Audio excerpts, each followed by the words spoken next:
He carried his sick little girl through the rain with a folder of evidence that could save thousands of lives. And the CEO threw it on the floor and fired him in front of everyone. She thought she was ending his story. She had no idea she was starting her own nightmare. If you've ever been dismissed by someone who had power over you, someone who never bothered to look twice, stay until the very end of this one. Drop a like and tell me in the comments what city you're watching from. I want to see exactly how far this story travels. The rain had been falling since 7 o'clock, and by 9 it had turned into the kind of downpour that made Seattle feel like the bottom of the ocean. Water sheeted off the glass facade of the Hale Technologies building on Fifth Avenue, pooling at the base of the revolving doors, streaking down the tall silver letters of the company name mounted above the lobby entrance. The building was 52 floors of steel and ambition, and from the outside it looked exactly like what it was supposed to look like. Impenetrable, permanent, important. Mason Reed didn't look like someone who belonged near it. He was 32 years old, wearing a gray fleece jacket with a frayed collar and a pair of work boots that had seen too many winters. His dark hair was soaked flat against his forehead. In his left arm, he held his 6-year-old daughter Lily, her small body bundled in his jacket because he'd given it to her without thinking when she started shivering in the car, and now his own flannel shirt was soaked through to his skin.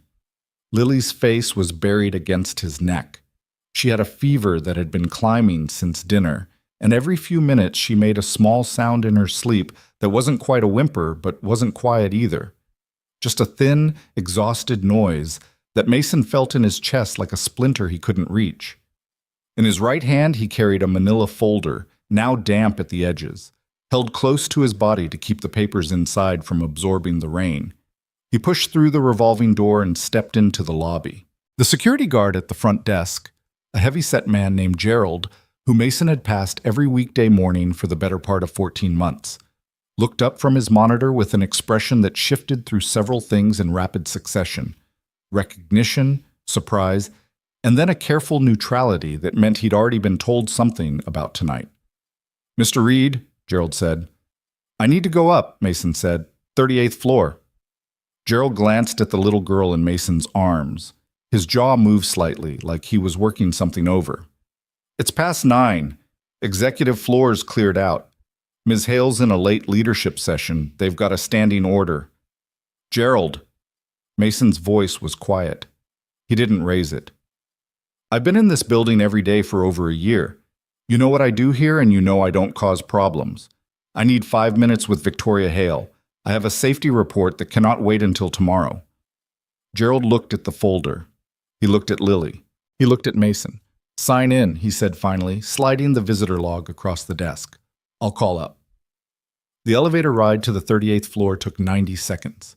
Mason stood in the mirrored car and looked at himself, at his wet hair and his worn jacket, and the child sleeping against his shoulder, and thought about the fact that he'd been wearing a maintenance department uniform badge for 14 months, and nobody on that floor had ever looked at him long enough to remember his face. That had been the point. That had always been the point. But tonight the point had shifted into something he hadn't entirely prepared for, and he stood in the elevator and breathed steadily and held Lily a little tighter and told himself that it didn't matter how he looked when he walked through that door. It only mattered what was in the folder. The elevator opened onto a wide hallway with charcoal carpet and recessed lighting, and the kind of silence that expensive buildings have after business hours. Not empty exactly, but held like a breath. He could hear voices coming from the large glass-walled conference room at the end of the hall. The lights in there were bright, and through the glass he could see maybe a dozen people seated around an oval table. Department heads, senior managers. A presentation was being shown on the wall screen, something with charts and projected numbers. And at the head of the table stood Victoria Hale. Mason had seen her on the company intranet, and in the occasional all-hands video address. In person, she was smaller than those things made her seem, but she carried herself with the kind of precision that made smallness irrelevant. She was 27 years old, which was the thing everyone always mentioned first when talking about her, and she had short dark hair and the kind of face that belonged in its natural state to someone who didn't suffer questions willingly. She was pointing at a slide when Mason stopped outside the glass door, and she was mid-sentence, and even from the hallway he could see the attention in that room was complete. Everyone was watching her, Mason put his hand on the door and pushed it open. The conversation inside stopped. Victoria turned. The 12 people at the table turned. Every face in the room went through a version of the same expression, the unconscious social math of seeing someone who didn't belong in a space and waiting to understand why. Mason walked to the nearest open section of the table and set the manila folder down. "I'm sorry to interrupt," he said. He wasn't sorry, but he said it because it was accurate as a form. He understood this was a disruption, and he was acknowledging it. "My name is Mason Reed. I'm in the Field Operations Division, Maintenance and Compliance Review. I need 3 minutes of Ms. Hale's time on a matter that's time-sensitive." Someone at the table, a man in his 50s with silver hair and a dark suit who Mason didn't know by name but had seen in the hallways, made a small sound of disbelief. "Who let you up here?" "Security?" Mason didn't look at the man. He was looking at Victoria. "Ms. Hale, I've identified a defect in the Series 7 sensor units in the production batch currently staged for shipment, 1,700 units. The fault is in the pressure regulation module. Under specific temperature cycling conditions, the failure rate in my testing is approximately 1 in 9. These units are going into medical facility ventilation systems in 4 states. If they fail in the field, stop." Victoria's voice wasn't loud. It was flat, the kind of flat that had weight behind it. She was looking at him with an expression he couldn't quite read. Not dismissal yet, but close to it. She was looking at the little girl asleep on his shoulder. She was looking at his wet clothes. She was looking at the folder. "Who did you say you are?" "Mason Reed, Field Operations, Compliance Division, badge number. I know what Compliance Division does." She picked up the folder. She opened it. She looked at the first page for approximately 4 seconds, then closed it. She set it back on the table. "This came through the wrong channel. Safety escalations go through department supervisors, then to the VP of Operations, then to Product Compliance Review. There's a process." "I filed through the process 6 days ago," Mason said. "The report was marked reviewed and closed within 48 hours. The defect is still present. I have documentation that the review was not conducted. It was rubber-stamped." A woman across the table, blonde, late 30s, the nameplate in front of her read, "Dana Pullman, VP Operations," shifted in her chair. A subtle shift, the kind that happened when a person tried not to react and reacted anyway. Mason saw it. Victoria may have seen it too because her eyes moved briefly to Dana and then back to Mason, and something changed in her expression. Not softened, but recalibrated. "Mr. Reed." She picked up the folder again, and this time she didn't open it. She just held it. "I appreciate that you feel this is urgent, but you've interrupted a leadership strategy session to bring me an unvetted maintenance report while carrying a child after business hours. Whatever concern you have, even if it's legitimate, this is not the appropriate way to escalate it." "The shipment is scheduled to load Thursday morning," Mason said. "The standard review cycle is 5 to 7 business days. If this goes through the correct process starting tomorrow, those units ship before anyone looks at them twice. Then I'll make sure the right people expedite it." "Dana Pullman signed off on the initial review," Mason said. The room went very still. Dana Pullman's face didn't move, but her hands did. One of them dropped below the table edge. Victoria Hale looked at Mason with the full weight of her attention for the first time since he'd walked in, and for a moment he thought she was actually going to ask him a real question. He could see it, almost, the flicker of something that might have been uncertainty. But it lasted about 2 seconds before something else closed over it, something harder, and she set the folder on the table again, and this time she slid it toward him. "Get this man's badge number," she said. She wasn't speaking to Mason. She was speaking to the room. "And get him out of my building. Ms. Help." You walked into a secured executive floor after hours, uninvited, in violation of multiple company policies. You've made an unsubstantiated accusation against a senior vice president in front of her colleagues. Her voice hadn't changed pitch. It was still flat, still measured, and somehow that was worse than if she'd been angry. "Effective immediately, your employment with Hale Technologies is terminated. HR will contact you tomorrow with the details of your separation." The man in the silver-haired suit stood up. Another man near the door, younger, built like someone who'd played college football and never entirely moved on from it, stood up as well, and moved toward Mason. Mason didn't move. He picked up the folder. He tucked it back under his arm.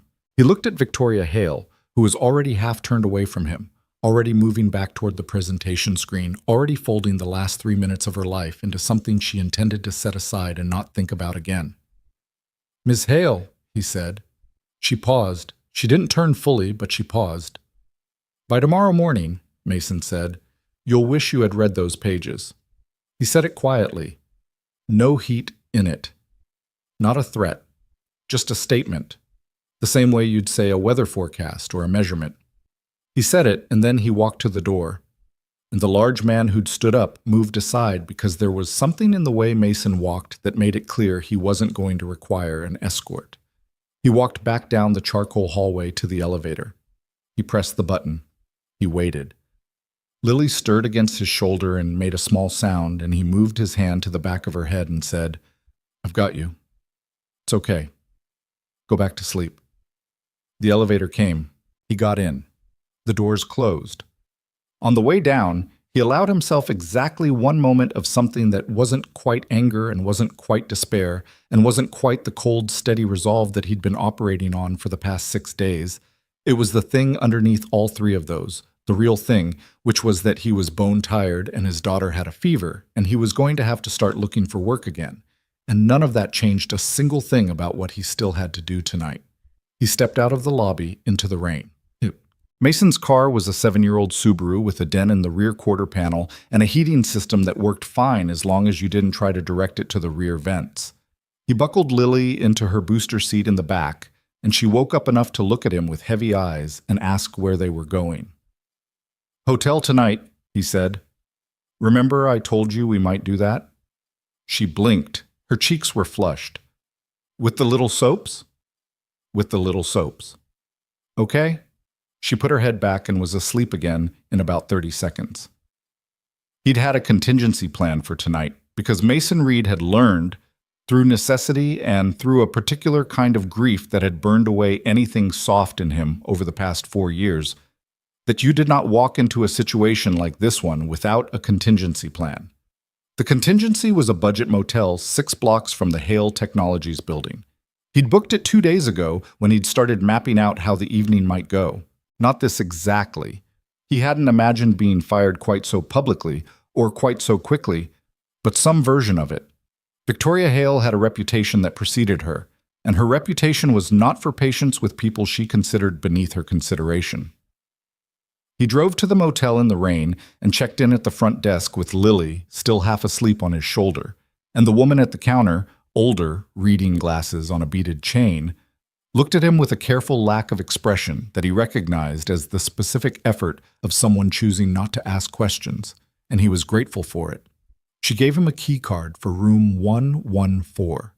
He carried Lily in and laid her on the bed farthest from the window and pulled the blanket over her, and then he sat at the small desk by the door and opened his laptop. He'd been working on the documentation for 11 days. 6 days since the first internal report, which had been, as he'd told Victoria Hale, reviewed and closed without any actual examination of the evidence. 3 days since he'd escalated to the compliance team's senior officer, a man named Paul Tretton, who had a corner office on the 22nd floor and had built his entire career on being unreachable. That escalation had gone nowhere.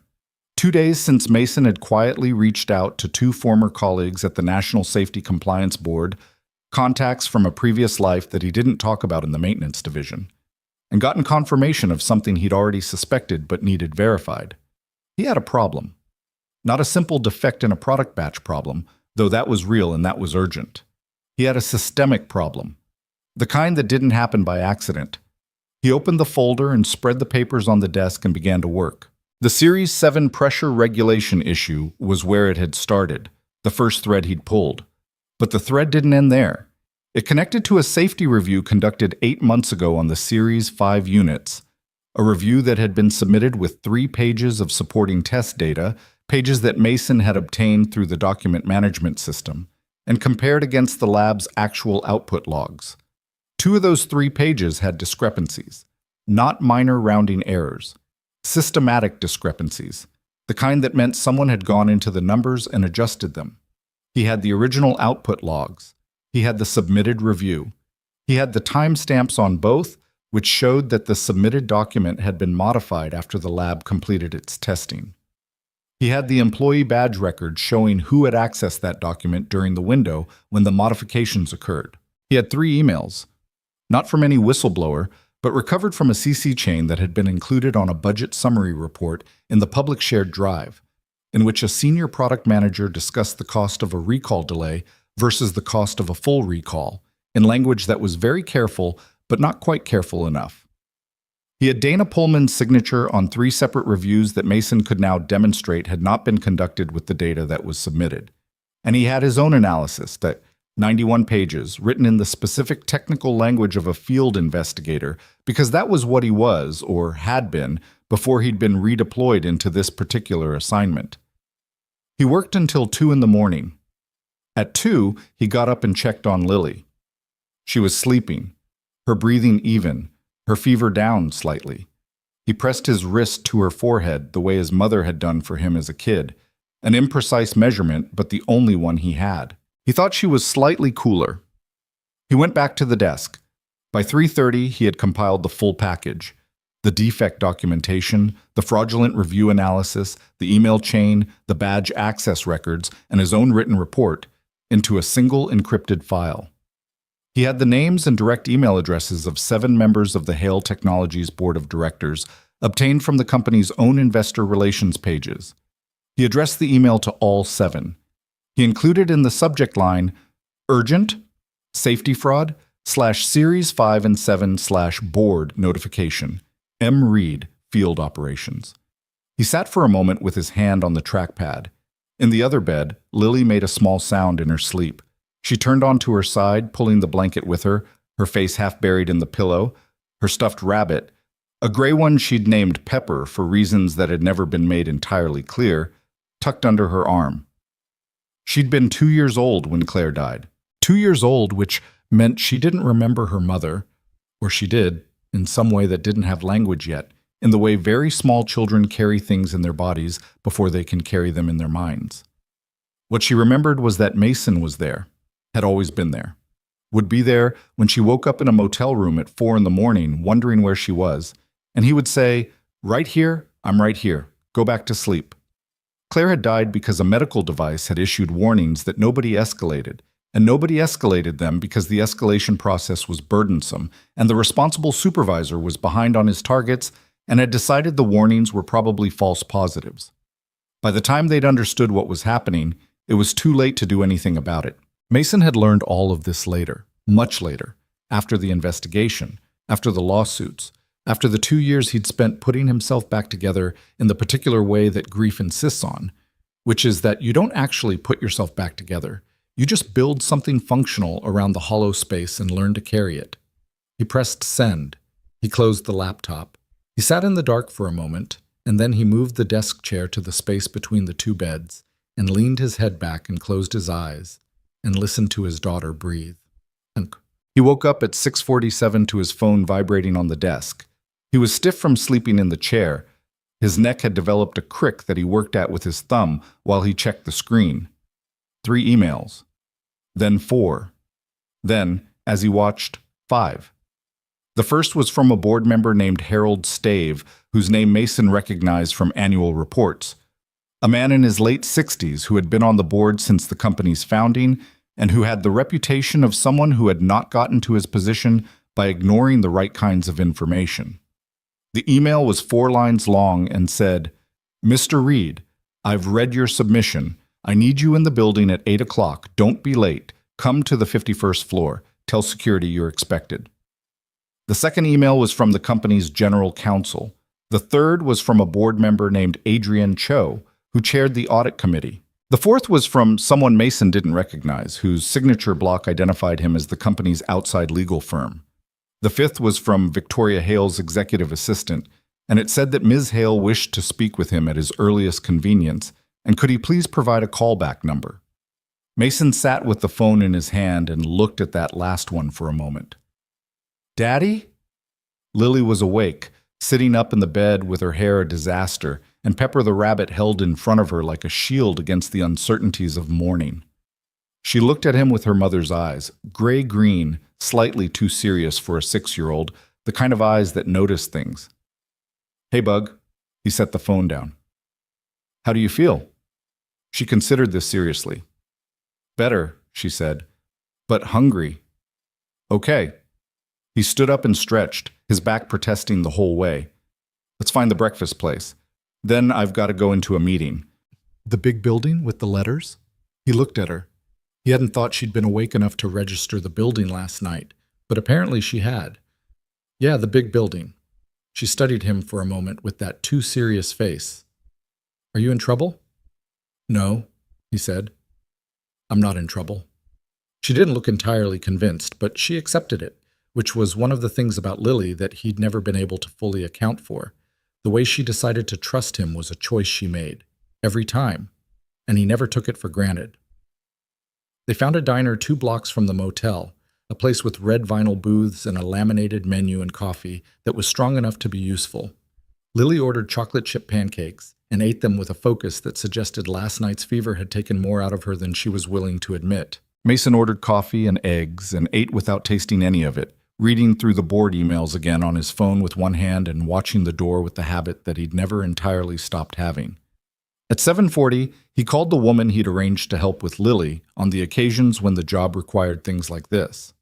Her name was Dora. She was a retired school teacher who lived 4 blocks from Mason's apartment and who had become, over the past 2 years, the closest thing to family that either of them had in Seattle. She arrived at the diner at 7:55 in a rain jacket and an expression of professional calm that she deployed the way other people deployed umbrellas, and she slid into the booth across from Lily and said, "I heard there might be chocolate chip pancakes." "There were," Lily said, looking at her empty plate with evident regret. "Maybe there will be more." Dora looked at Mason. She didn't ask questions. She was very good at not asking questions. "Take your time," she said. He put his hand on Lily's head briefly, just a pressure, a moment, and then he picked up his folder and walked out into the rain. The lobby of Hale Technologies was different at 8 in the morning. Busy, fluorescent lit, people moving through the turnstiles with badges and coffee cups, and the particular forward lean of people who have somewhere to be. Mason signed in at the security desk. A different guard this time. A woman who had his name already on her list and gave him a visitor badge that said, "Authorized, board level, 51st floor," without any of the hesitation of the previous night. He rode the elevator to the 51st floor, which he had not previously been authorized to access in 14 months of working in this building. The doors opened onto a space that was different in the way that all the most senior floors of companies were different. Quieter, more deliberately furnished, the carpet a shade deeper, the lighting warmer, the silence having a quality of intention rather than just emptiness. Harold Stave met him in the hallway outside the main conference room. He was 68 or so, solidly built, with the handshake of someone who'd learned that handshakes communicated information and had worked on his. He looked at Mason's folder. He looked at Mason. "You sent that package at 3:45 this morning," he said. "Yes?" "From a motel. My daughter was sick. I needed a place to work." Harold Stave looked at him for a moment with an unreadable expression, and then he nodded once and opened the conference room door. "Come in." The room was already occupied. 5 other board members sat around a long table. Adrienne Cho, who chaired the audit committee, had Mason's printed documents spread in front of her and a highlighter in her hand. The general counsel, a man named Brian Falk, who looked like he hadn't slept, sat to one side with a legal pad covered in handwriting. 2 other board members Mason didn't know sat listening. And at the far end of the table, positioned slightly apart from the others in the way that people sat when they'd been separated from the group by recent circumstance, sat Victoria Hale. She was in a different suit than the night before, gray, precise, and her hair was as composed as it had been in the conference room on 38. But something had changed in her face. Not desperation, not yet. More like the expression of someone who had walked into a room expecting the walls to be where they'd always been and found that they had shifted. She looked at Mason when he entered. He looked back at her. He sat down. Harold Stave sat at the head of the table. He opened his copy of Mason's report to the page he'd apparently already marked. "Let's begin," he said. "Mr. Reed, I'd like you to walk us through the documentation in sequence. Start with the Series 7 defect and then take us through the review chain. Mason opened his folder. He looked at the people around the table, the board members, the council, the CEO. And he thought of Lily's face when she'd asked if he was in trouble, and the specific way she'd decided to believe him when he said he wasn't, and he set his hands flat on the table and started talking. Dick. The meeting lasted 2 hours and 40 minutes. Victoria Hale said very little for the first hour. She listened to Mason's presentation of the Series 7 defect, the failure rate data, the temperature cycling tests, the comparison of field conditions in the medical facilities slated to receive the shipment. She listened to the documentation on the Series 5 review, the timestamp analysis, the discrepancies between the submitted data and the original lab output logs, the badge access records. Brian Falk, the general counsel, interrupted several times with questions that were sharp and specific and indicated he'd already read the documentation carefully. Adrienne Cho highlighted things and occasionally asked Mason to clarify technical language, which he did. At the 1 hour mark, Harold Stave looked at Victoria and said, "Do you have any response to the review documentation?" Victoria's jaw was set. She said, "I was not aware the Series 5 review data had been modified." Were you aware Dana Pullman was the reviewing authority on both Series 5 and the current Series 7 batch? Dana's team handles product compliance for all hardware lines. That's standard. Were you aware of the internal escalation Mr. Reed filed 6 days ago? A pause. I was aware that a maintenance division employee had raised a concern. I was told it had been reviewed and resolved. By whom? Another pause.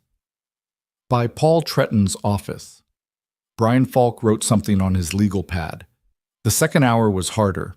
A board member named Carla Winters, who Mason knew from her public biography was a former federal regulator, went through the email chain with the specific focus of someone who had spent years reading corporate communications for the thing underneath what they said. She read one section aloud, the part where the senior product manager had written, in a thread with Dana Pullman and 2 others, "The timeline on the recall review creates exposure on the Q3 delivery target, and I think we all understand what the optics of a delay look like right now." And then she put the paper down and looked at Victoria and said nothing. Victoria said, "I wasn't on that email chain." "No," Carla Winters said. "You weren't." The implication sat in the room and took up space. In the last 40 minutes, Harold Stave asked Mason to leave the room briefly while the board conferred. Mason went to the hallway and stood by the windows and looked out at the city in the rain. Seattle below him was gray and particular, and going about its business without any knowledge of what was happening on the 51st floor of this building. He checked his phone. Dora had sent a photo of Lily sitting in a bookstore looking at picture books with a serious expression, and he looked at it for a while. The door opened and Harold Stave came into the hallway. He stood next to Mason, and they both looked out at the rain for a moment. "The board needs to vote on several immediate actions," Harold said. "Before we do, I want to ask you something directly." "Okay. When did you first identify the Series 7 issue?" 11 days ago. "And your previous role? Before your placement here, what was your capacity?" Mason looked at him. "Field operations investigator. Internal compliance audit. I was assigned here 14 months ago following a separate matter that indicated possible systemic reporting failures." Harold Stave was quiet for a moment. "How long have you been doing this kind of work?" Mason thought about it. 7 years. Before that, I was in systems engineering, hardware and infrastructure compliance." "You know what you're looking at, is what you're telling me." "Yes." Harold Stave nodded slowly. He looked out at the rain. "The board is going to vote to halt the Series 7 shipment this morning. We're also going to authorize an independent audit of the Series 5 review. Dana Pullman has been placed on administrative leave pending that review." Paused. "There are going to be other decisions that need to be made. Some of them are going to require someone in an operational leadership role who understands what happened here and why, and who can't be purchased or pressured or boxed in by the people who let this happen." Mason said nothing. "I'm not asking you today," Harold Stave said. "I'm telling you we're going to have a conversation, and I want you to be prepared for it." He went back inside. Mason stood in the hallway and put his hands in the pockets of his worn jacket and looked at Seattle in the rain and thought about the fact that he hadn't had anywhere to be tomorrow morning until about 45 seconds ago. He thought about Lily in the bookstore looking at picture books. He thought about Claire, which he allowed himself to do briefly and completely, and then set aside in the compartment where he kept it, the one that was always there but didn't have to run everything. He checked the time. 10:43. He thought about the 1,700 sensor units sitting in the staging facility 3 miles from this building, waiting for a Thursday shipment that was now not going to happen. He thought about the medical facilities that were not going to receive faulty equipment, and the people in those facilities who would never know anything about that, who would never know his name or what he'd spent 11 days doing, or that he'd carried his daughter in the rain to a building where he'd been fired, and would never know that any of those things had been connected to the fact that they were okay. He was still thinking about that when the conference room door opened and Harold Stave said, "We're ready for you." Mason took his hands out of his pockets. He picked up his folder. He walked back into the room. He called Dora from the parking garage at 11:15. "How is she?" he asked. "Fine, good, actually. She found a book about a rabbit who gets lost and then finds a garden, and apparently this is the greatest thing that's ever happened." A pause. "How are you?" "Fine," he said. "I'll explain later. Can you stay until—" He did the math in his head. 2? "I've got some things to deal with here." "Of course." He sat in the car for a moment after he hung up. The garage was dim, the sound of rain audible above him through the structure, water dripping somewhere in the near distance. He was tired in the specific way that happened after sustained focus released. Not sleepy, just hollowed out in the way a house felt after a long party. The surfaces intact, but the air changed. His phone buzzed. An email from Brian Falk's office, confirming in writing what Harold Stave had told him in the hallway. The Series 7 shipment was halted. Independent audit authorized. Dana Pullman on administrative leave. Paul Tretton on administrative leave pending the audit. A follow-up meeting scheduled for Monday morning on the 51st floor. He read it twice. Then he put the phone in his pocket and started the car. He had until 2 o'clock. He was going to go back to the motel and shower and change into something dry. And then he was going to go to the bookstore where his daughter was reading about a rabbit who found a garden. And he was going to sit next to her and read whatever she wanted to read. And he was going to be, for 2 hours, nothing other than a man sitting next to his kid in a bookstore on a rainy day. That was the plan. He pulled out of the parking garage and drove into the rain. The bookstore was called Page and Rain, which was either a very Seattle name or just a coincidence that had aged well in a city where it rained 9 months out of 12.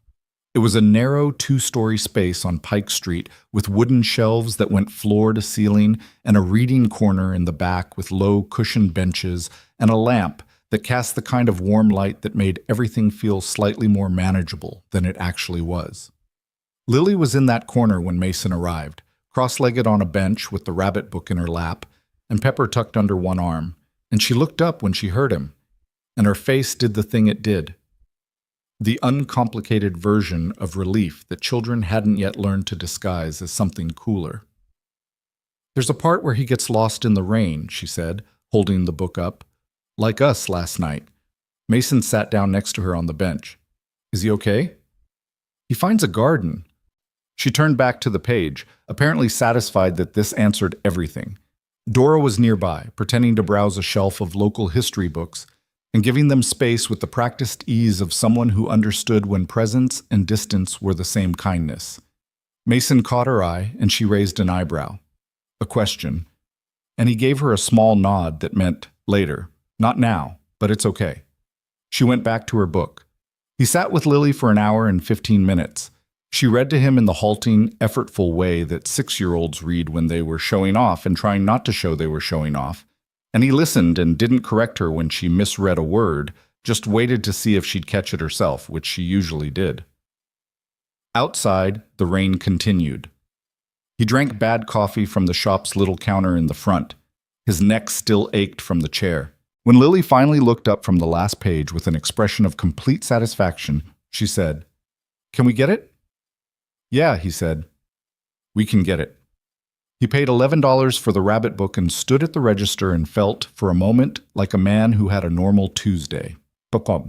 That feeling lasted until his phone rang at 2:17 with a number he didn't recognize, and when he answered it, the voice on the other end belonged to Adrienne Cho. "I hope this isn't a bad time," she said, in a tone that suggested she was asking as a courtesy rather than an actual question. "It's fine."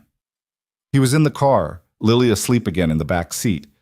The fever had clearly taken more out of her than she'd admitted, because she'd been asleep within 4 minutes of getting in. And he'd been driving without a particular destination, just movement, the rhythm of it. "What do you need?" "The audit team is going to need access to your original documentation," Adrienne said. "Not copies of what you sent, the originals, including the access logs and any email metadata. Brian Falk's office will reach out tomorrow to arrange a secure transfer." A pause. "I also want to say, for my own part, that what you put together the analysis is thorough. More thorough than most people with 3 times your time would have managed." Mason changed lanes. "I had 11 days and a reason." "Yes." Something in her voice shifted slightly, a small recalibration. "Can I ask, the original assignment that brought you into the company, the separate matter you mentioned to Harold, was that connected to the Series 5 product line?" "Not directly," Mason said. "I was placed following an anonymous internal report about review process failures in the hardware division generally. The Series 5 documentation came up in the course of my own investigation." "How long before you identified the modifications?"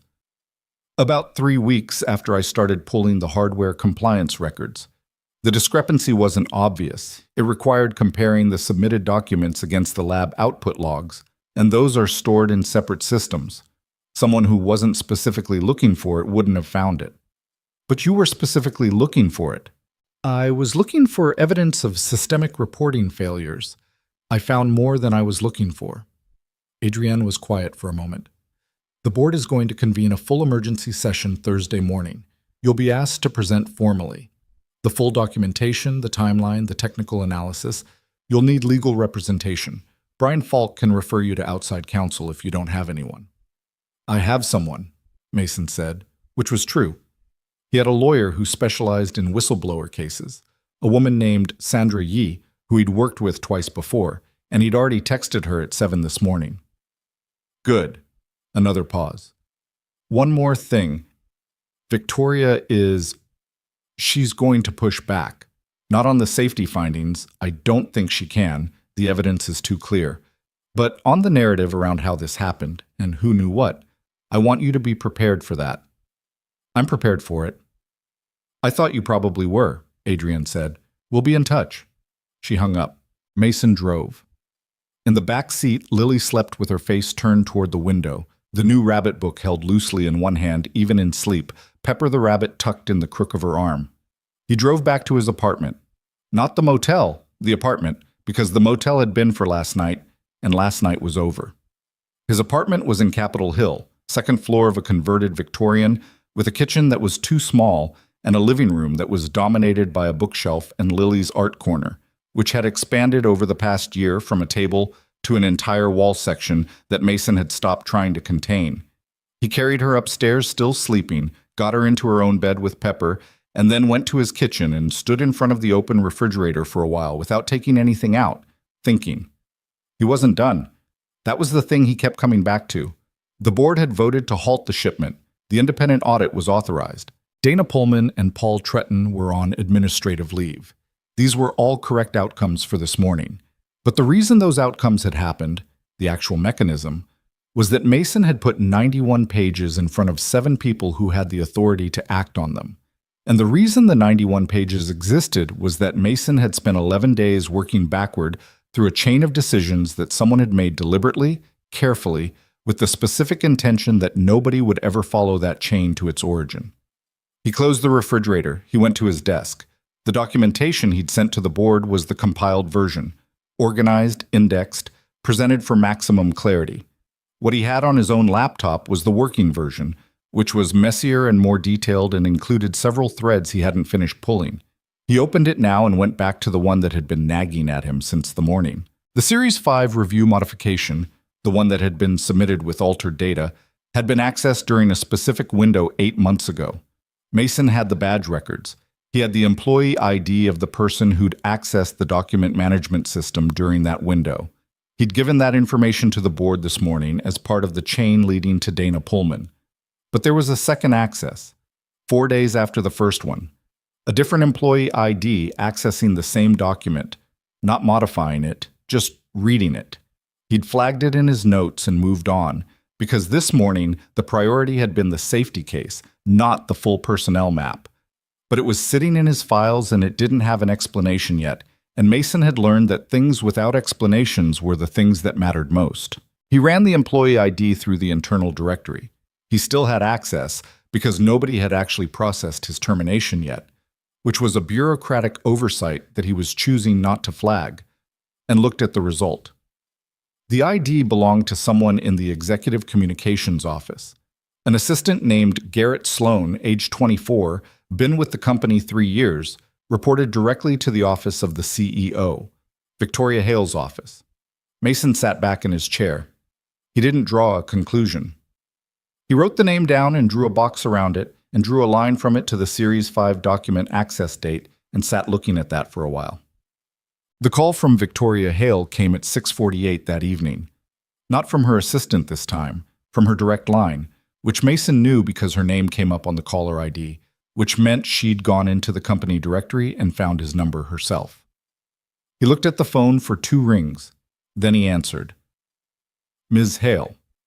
Mr. Reed. Her voice was different than it had been in the conference room, not the flat measured tone from last night, and not the constrained version from this morning either. This was something more effortful, controlled in a way that control itself was visible. I'd like to speak with you, in person, if possible. I understand if that's not something you're willing to do. Mason looked at his laptop screen, at the box around Garrett Sloan's name. What do you want to talk about? What I knew and when I knew it. He waited. I need you to understand something, Victoria said, not as a legal position, as, I'm saying this poorly. A pause, and in that pause there was a sound that might have been her exhaling slowly, the sound of someone trying to figure out how to say a thing they weren't practiced at saying. I signed off on Dana Pullman's reviews because I trusted her process. I understand that's not sufficient. I understand that trust in process is not the same as verification of process.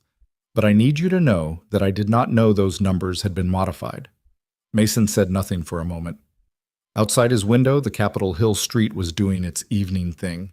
People walking dogs, a couple arguing in a low, resigned way on the sidewalk below, a delivery person leaning a bike against a lamppost. The ordinary texture of a city at 7 o'clock. There's a name I want to ask you about, he said. A pause. Okay. Garrett Sloan, your communications office. The silence this time was longer, not the silence of confusion, the silence of recognition. What about him?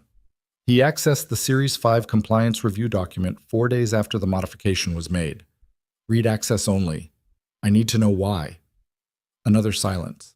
Mason could hear something in it, not the sound of someone calculating a lie, but the sound of someone adding information together in real time and not liking what they were getting. I had him pull compliance documentation on several product lines about 8 months ago, background for an investor briefing I was preparing. Did he tell you what he found?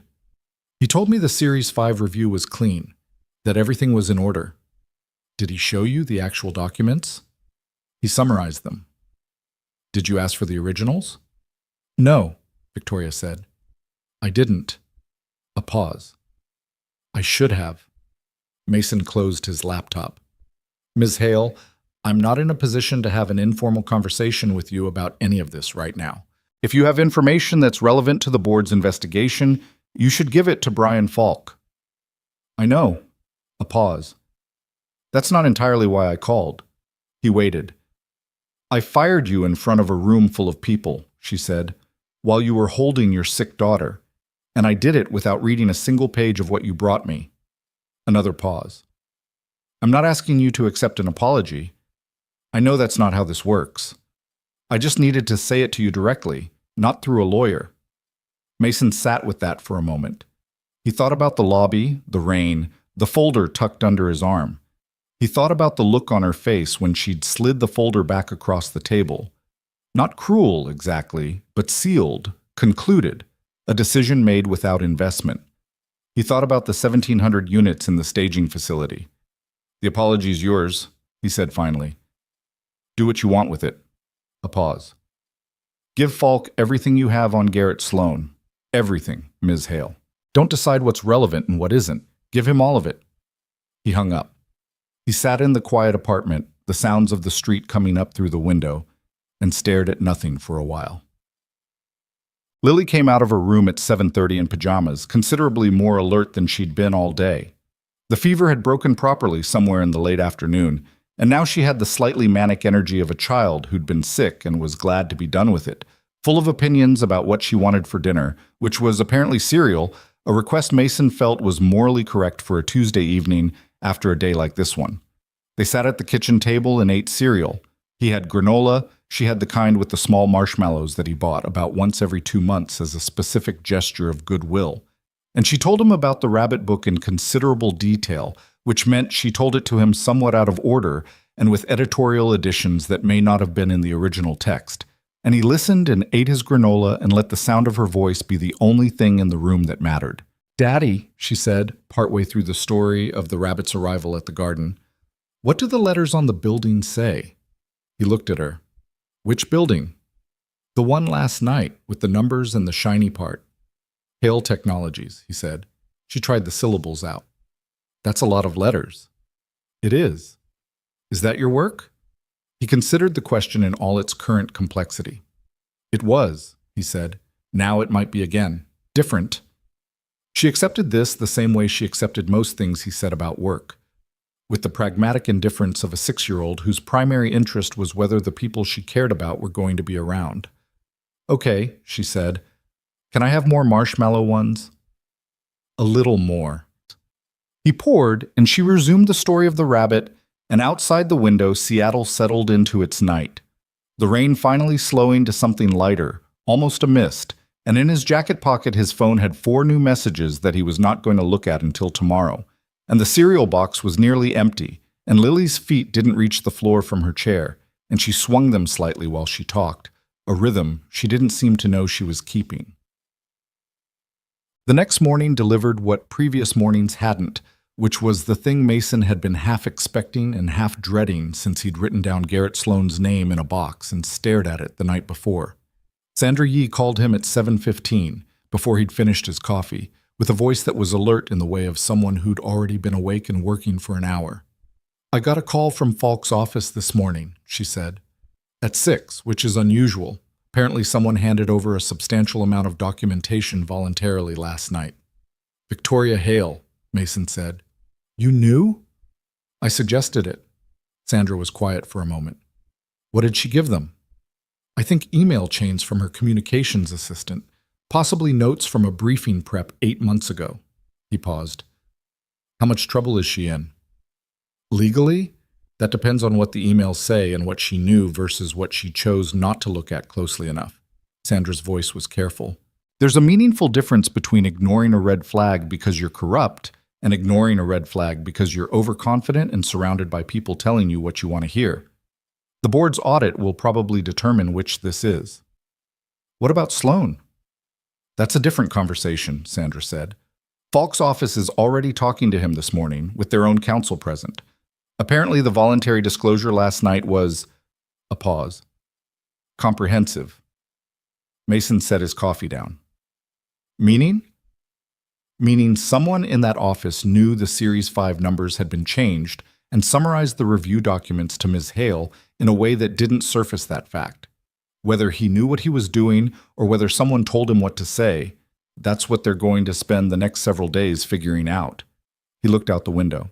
The rain had stopped overnight, the first clear morning in a week.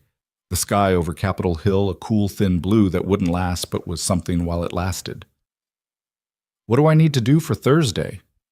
"Bring everything. The originals, the working files, the analysis, everything you have. I'll be there with you. Don't answer questions you don't know the answer to. Don't speculate, and don't let anyone reframe your documentation as an interpretation rather than a record. Your job Thursday is to lay out what you found and let it speak. That's what I've been doing for 11 days. I know, Sandra said. Keep doing it. After he hung up, he stood at the kitchen window with his cooling coffee and thought about the shape of what was coming. Not Thursday specifically, but the larger shape, the one that had been forming since he'd first opened the hardware compliance files 11 days ago and found something that shouldn't have been there. He had built a thing out of documents and timestamps and careful attention, and now that thing was in motion, and the people who had built the original problem out of convenience and fear and the specific kind of moral laziness that lived inside corporate structures would have to stand in the same room with what it had become. He thought about Dana Pullman's hand dropping below the table edge when he'd said her name in the conference room 2 nights ago. He thought about the senior product manager's email, what the optics of a delay looked like right now. He thought about the medical facilities in 4 states and the maintenance workers and nurses and respiratory therapists who would have been the ones to find the problem in the field, probably at the worst possible moment, probably when they could least afford to find it. He finished his coffee. He rinsed the cup. He went to wake Lily for school, knocking on her door with the particular knock they had, 2 quick, 1 slow, and heard her groan from inside with the theatrical suffering of a child who had completely recovered from her fever and was now returning to the basic injustice of having to get up in the mornings. 5 minutes, she said. 5 minutes, he agreed, though they both knew it was going to be more than that. He leaned against the wall in the hallway outside her door and waited, and the apartment was quiet around him.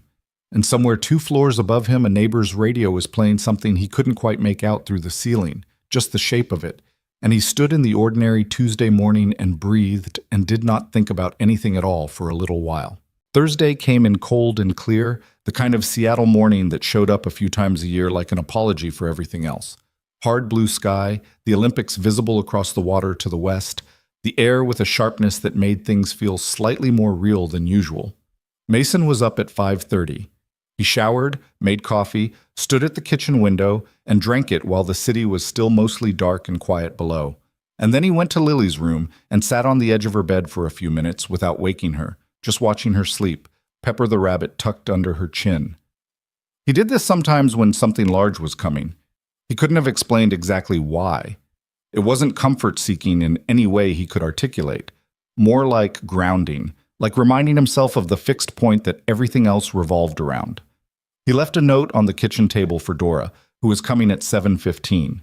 He put on his jacket, a different one this time, a charcoal wool blazer he'd owned for 6 years and wore for things that required looking like he understood what a blazer was for. And he picked up his bag and he left. Sandra Yi was waiting in the lobby of the Hale Technologies building when he arrived at 7:55. She was 51, Vietnamese American, with reading glasses on top of her head and a dark coat that she'd owned since before Mason had known her, and she looked at him when he walked in with the specific assessing look she used when she was deciding whether a client was going to hold up under pressure. She must have decided he would, because she just nodded. "Falk's team has already been up there for an hour," she said, falling into step beside him toward the elevators. "They had additional materials come in yesterday afternoon." "From Sloan?" "From Sloan's counsel, yes. And from 2 other employees, both in the hardware division, who apparently contacted Falk's office independently after the halt on the shipment went internal." She pressed the elevator button. "When news of the halt got out yesterday, things started moving." Mason thought about that, about the employees who'd been sitting on things. Not corrupt, not involved, just afraid. And what it had taken to make them decide the math had changed. "Do I know what they gave him?" "You'll find out upstairs. Harold Stave wanted you to see it before the formal session starts." The elevator came. They got in. "How are you?" "Fine." "Mason."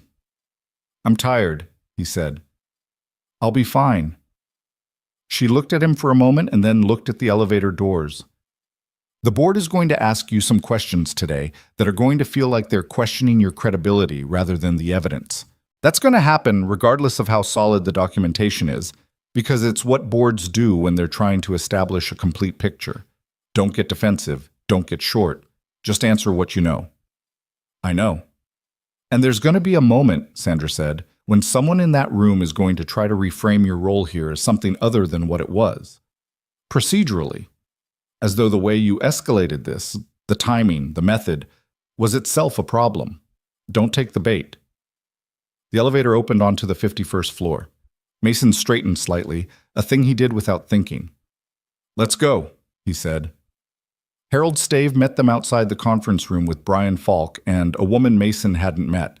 Mid-40s, compact, with the alert stillness of someone who worked in federal oversight. Harold introduced her as Carol Merchant from the National Product Safety Commission, which meant the morning had expanded beyond what Mason had expected. Ms. Merchant's office was already monitoring the Series 7 product line on an unrelated basis, Harold said, which was the kind of sentence that contained several significant things inside it. When our notification went out yesterday through the proper regulatory channels, her office reached out to coordinate.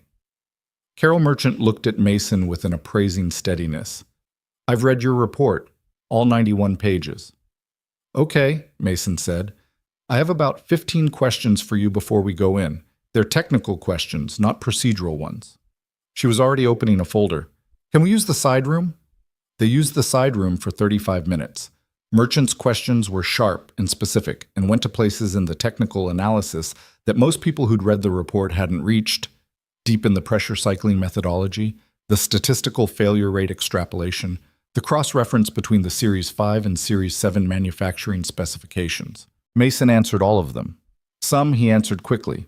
2 of them required him to think for a moment because they were good questions, the kind that identified genuine gaps in the analysis that he'd been aware of and had flagged in his own notes as needing additional data. He said so. Said it plainly. Said, "Here's what I know, and here's the edge of what I can confirm." And Merchant wrote things down and didn't fill the gaps with skepticism, just noted them. When they were done, she looked at her notes for a moment and then looked at him. "You built this without institutional support," she said. It wasn't a question. "I had access to the company's systems. That's institutional support of a kind." "You know what I mean." "Yes," he said. "I built it without anyone else in the building knowing what I was doing." That's unusual. Most investigators, even experienced ones, would have escalated to their placing authority earlier. Mason looked at her steadily. "I escalated through the internal process first. That process failed. When I assessed what I was dealing with, the scope of the modification, the level of seniority involved, I made the judgment that premature escalation would result in evidence being compromised or buried before the picture was complete." A pause. "I could have been wrong. I wasn't." Merchant held his gaze for a moment. Then she closed her folder. "No," she said. "You weren't." They went into the main conference room. The full board was present, all 7 members seated around the oval table. Brian Falk and his team occupied one side. Carol Merchant and 2 of her colleagues from the commission took seats near the window. Sandra Yee sat to Mason's left. To Mason's right, 2 empty chairs had been left between him and the rest of the table. Victoria Hale was not yet in the room. She came in 3 minutes after Mason, and she came in alone. No assistant, no company counsel, which registered as a choice with meaning. She was in a dark blazer, and she sat in one of those 2 empty chairs without looking at anyone in particular, setting a thin folder on the table in front of her, and placing her hands flat on either side of it. The second empty chair, Harold Stave explained at the start of the session, was for Dana Pullman, who had declined to attend voluntarily and whose legal counsel had indicated she would be responding to any formal inquiry in writing only. That information settled into the room and nobody commented on it. What followed was 2 hours and 20 minutes that Mason would later have difficulty recounting in sequence, because it moved the way serious institutional proceedings moved, methodically but with sudden accelerations, long stretches of documentation review punctuated by moments of specific, sharp exchange that changed the temperature in the room. Brian Falk presented the additional materials that had come in since Tuesday morning. The first was a series of internal emails from the hardware division, produced by a senior engineer named Tom Wycliffe, who had been with the company 9 years and who had, 18 months ago, raised a concern about the Series 5 pressure regulation specs through informal channels and been told by his direct supervisor that the concern had been reviewed and was not actionable. Wycliffe's emails showed that he had continued to monitor the issue and had documented, in notes he'd kept outside the company system, 3 subsequent instances where he'd observed anomalies consistent with his original concern. He'd never escalated again. The emails he'd sent to Falk's office Wednesday afternoon were 23 pages long, and 2 of them were apologies for having stopped at the first refusal. A board member named James Okafor read one section aloud, the part where Wycliffe had written, "I convinced myself the formal review had caught something I'd missed. I know now it hadn't. I just needed it to be resolved because the alternative was more than I was ready to deal with." The room was quiet for a moment after Okafor read that. The second set of materials was more specific and considerably more damaging. It was the full email chain from Garrett Sloan, not the condensed version that had come through Victoria's voluntary disclosure Tuesday night, but the complete thread, which Sloan's own counsel had produced in exchange for cooperation. The chain was between Sloan and Dana Pullman, beginning 11 months ago and running through the past week, and it documented with uncomfortable clarity a pattern of information management that had one consistent purpose: ensuring that anything related to the Series 5 and Series 7 compliance reviews that reached the CEO's office had been filtered through Pullman's preferred framing before it arrived. The word filtering was Brian Falk's. He used it carefully, as a technical description rather than a moral judgment, and then he went through 3 specific instances where documents had been summarized for Victoria in ways that omitted material technical details. Victoria Hale, sitting 2 chairs from Mason, did not move during this presentation. She looked at the table. Her hands stayed flat on either side of her folder. Twice Mason glanced at her, not watching her, just peripherally aware. And each time her expression was the same: contained, present, and carrying something that wasn't quite visible on the surface, but was legible in the tension across her shoulders and the set of her jaw. The look of someone being told things they'd half known and had chosen, consciously or not to fully know. Adrienne Cho asked the question that the room had been building toward for an hour.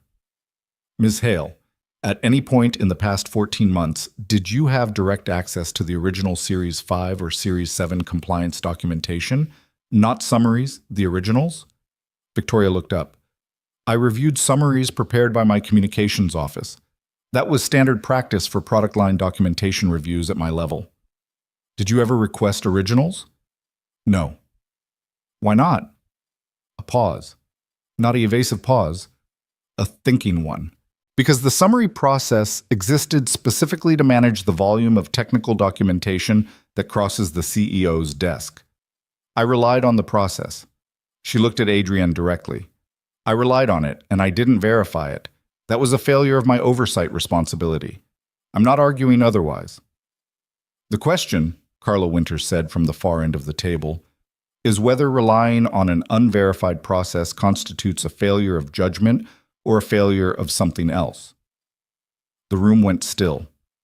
Carla Winters had said it quietly, almost conversationally, but she said it with the precision of someone who had spent 30 years in federal regulatory work and knew exactly what a sentence sounded like when it was doing 2 things at once. Victoria looked at Carla. "Are you asking me whether I knew the numbers were wrong?" "I'm asking you to help me understand how the CEO of a technology company whose entire product line is subject to federal safety standards came to be operating on summaries alone." "Because that's what the structure I inherited was built to do," Victoria said. "And because I was 26 years old when I took this role, and I walked into a machine that had been running for 12 years before me, and I trusted that the machine worked." Her voice didn't change pitch, but something in it shifted. Not cracked, but made a sound beneath the surface, the way ice makes a sound before anything visible happens. "That's not a defense. It's an answer to your question." Nobody said anything for a moment. Then Harold Stave said, "Mr. Reed, you've now heard the full scope of the additional materials. I want to give you an opportunity to speak to anything here that intersects with your original documentation." Mason leaned forward slightly. He'd been sitting through the presentations with his hands folded on the table, watching and listening and not offering anything unless addressed. He looked at Harold now and then briefly at the rest of the table.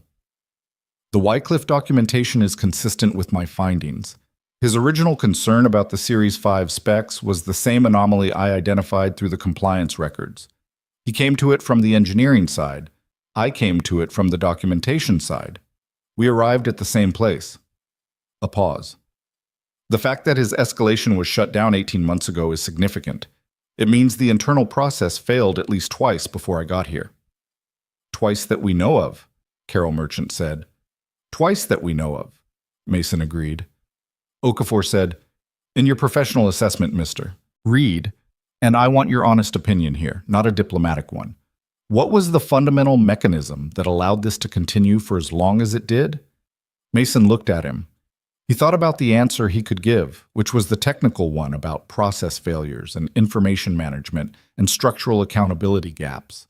And then he thought about the honest one, which was something else. Fear, he said. Tom Wycliffe stopped escalating because the first time he did it, nothing happened, and his supervisor told him to move on, and he got the message. The message was, this is not a place where raising this kind of concern is safe. He paused. That message didn't come from a policy. It came from how people got treated when they tried. The employees who called Falk's office Wednesday, they didn't call because the facts changed. The facts were the same. They called because the shipment halt meant someone in authority had already acted, which meant the calculation for them had changed.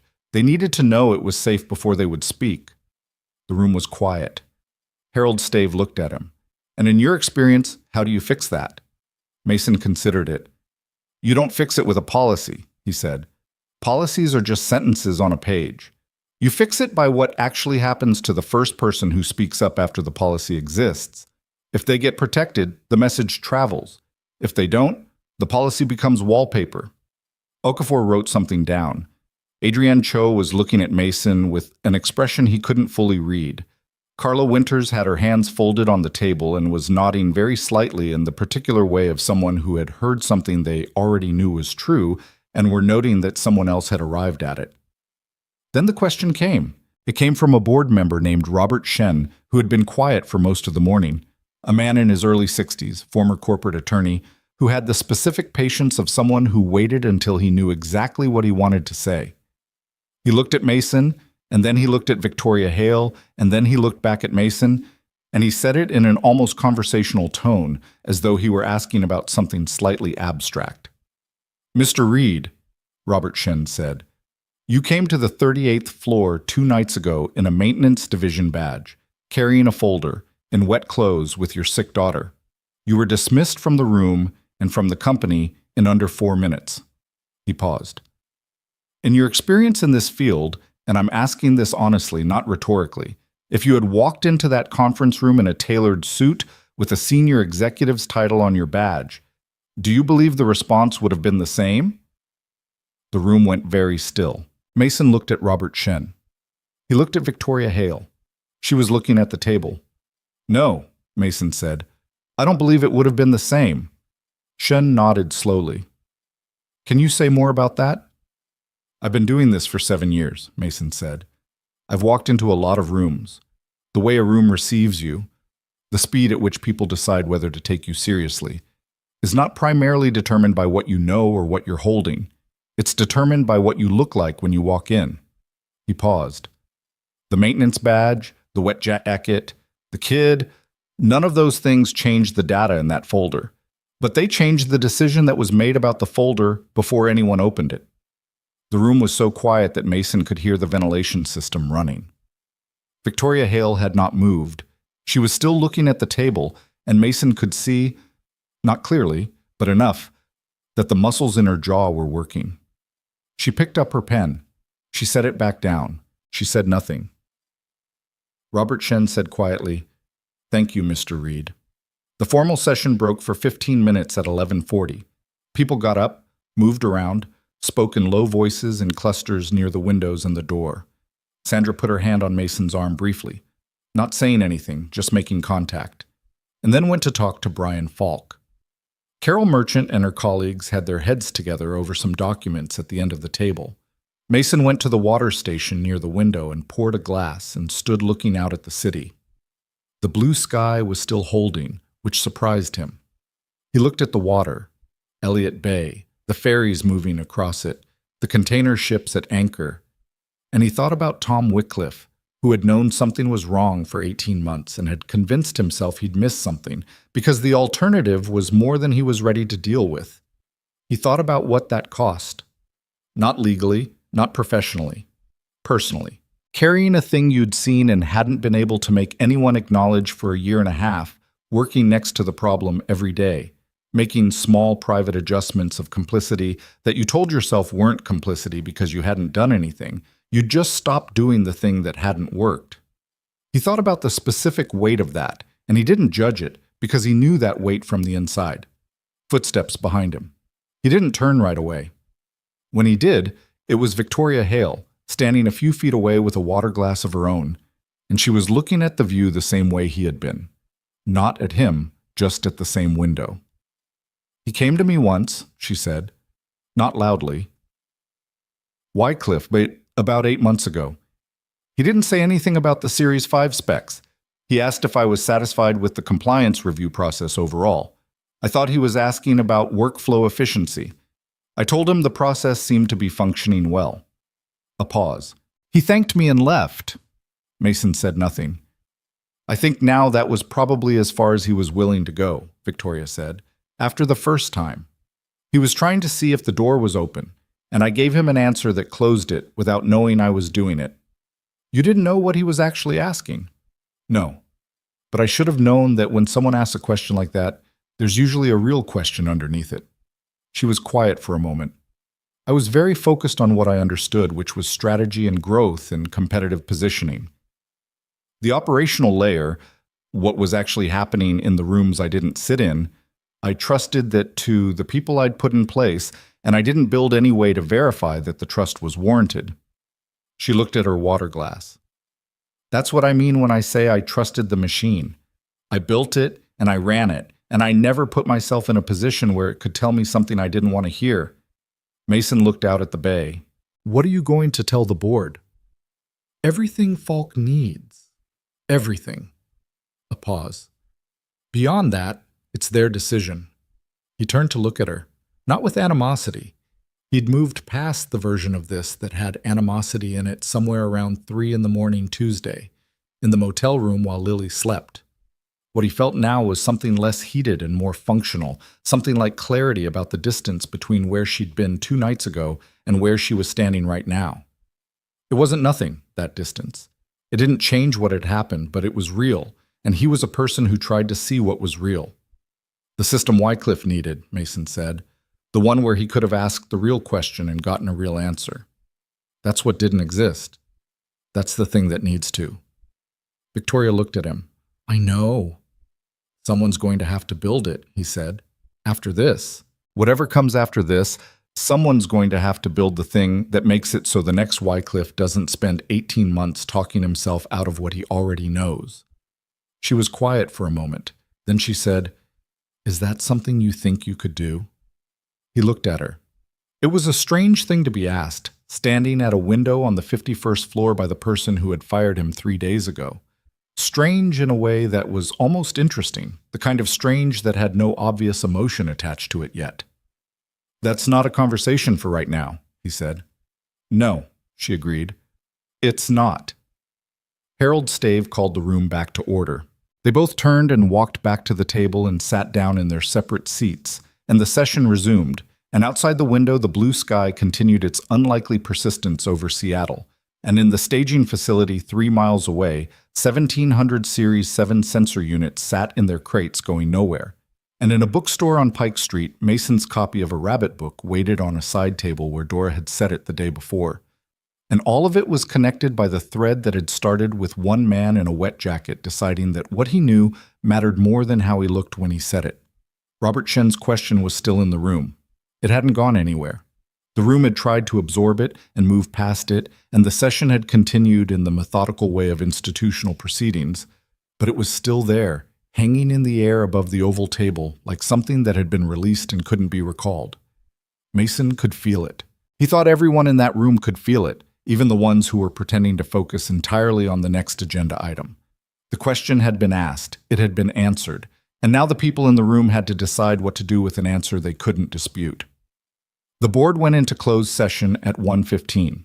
Mason and Sandra sat in the hallway outside the 51st floor conference room in 2 chairs against the wall and waited. Sandra had brought work. She always brought work to waiting situations, which Mason had always found either admirable or slightly inhuman depending on the day, and she read documents on her tablet with the focused calm of someone who had done a lot of waiting in important hallways. Mason sat with his hands in his lap and looked at the far wall and didn't do anything in particular except stay present, which was something he'd learned to do in the 2 years after Claire died, the long way, by having no other option. At 2:47, the conference room door opened and Harold Stave came out. He stood in front of Mason. He looked at him the same way he had in this hallway 2 days ago, directly, without the kind of padding that people put around hard information. "The board has reached a decision," he said. Harold Stave said it plainly, the way he said most things. Victoria Hale has been removed as CEO, effective immediately. The board voted unanimously. Mason sat with that for a moment. Sandra didn't react visibly. She'd been in enough of these hallways to know that you didn't react until you understood everything that had just been said. "The shipment halt is permanent pending the outcome of the independent audit," Harold continued. "The audit team will be on site starting Monday. Carol Merchant's office will be coordinating with Falk on the regulatory side." He paused. "Dana Pullman's administrative leave has been converted to termination for cause. Paul Tretton has resigned." "Sloan?" Sandra asked. "Cooperating fully. His counsel and Falk's office have an agreement in place. His employment is being terminated, but the cooperation agreement limits his personal liability on the condition that everything he's produced is accurate and complete." Harold looked at Mason. "The board believes it is." Mason nodded. "It is." Harold was quiet for a moment. He had his hands in the pockets of his jacket, and he was looking at Mason with the particular directness that Mason had come to understand was just how Harold Stave looked at people. Not assessing so much as present, fully there, the way some older men were when they'd stopped needing to perform attention and could just give it. "There's a conversation we need to have," Harold said. "The one I mentioned in this hallway Tuesday." "I know." "Not today. The board needs 48 hours to formalize the transition structure. But I want you to be available Monday morning before the audit team arrives. 8 o'clock. "I'll be here," Mason said. Harold nodded once and went back into the conference room. The door closed. Sandra put her tablet in her bag. She looked at Mason. "How are you feeling?" He thought about it honestly. "I don't know yet," he said. "I'll tell you Monday." She almost smiled. "Fair enough." They rode the elevator down in silence. In the lobby, Mason shook her hand and she held it a moment longer than a standard handshake, the specific grip of someone who was expressing something they weren't going to put into words. And he received it, and they said goodbye, and he walked out through the revolving doors into the afternoon. The blue sky had lasted all day. That still surprised him somehow. He stood on the sidewalk in front of the building with his bag over his shoulder and the city moving around him. People heading home from work, a bus pulling away from the stop across the street, a food cart on the corner doing brisk business in the specific way that Seattle food carts did when the sun came out. And he stood there for a moment being nobody in particular, which was something he was going to be for the last time in a while, and he knew it. He called Dora. "I'm on my way," he said. "She's fine," Dora said. "She made a drawing for you." "Of what?" "She says it's the rabbit from the book, but it looks more like a cloud with ears." "That sounds right," he said. He walked to his car. The weekend passed in the particular way that weekends passed when something large was waiting at the other end of them, slowly and too fast at the same time. Mason took Lily to the farmer's market on Saturday morning, which was something they did when the weather cooperated, walking the stalls in Pike Place while Lily examined everything with the serious investigative focus she brought to most physical objects in the world. She bought a small bunch of dried lavender with her own money, $3 she'd been keeping in the front pocket of her jacket for reasons she'd never made explicit, and carried it the whole way home with the careful solemnity of someone transporting something fragile and important. Saturday afternoon, Mason sat at his kitchen table with a legal pad and wrote down everything he thought was broken about Hale Technologies' internal reporting structure and what it would take to fix it. Not because anyone had asked him to yet, but because it was the thing his mind did when left alone. It went back to the problem, turned it over, looked at it from different angles. He filled 6 pages and then stopped, Not because he'd run out of ideas, but because he started to feel the circularity of writing something that existed only on a legal pad, and he folded the pages and set them aside and went to help Lily with a jigsaw puzzle instead, which was a 500-piece picture of a mountain lake that had turned out to be mostly blue sky and was defeating them both. Sunday it rained again, which felt more normal.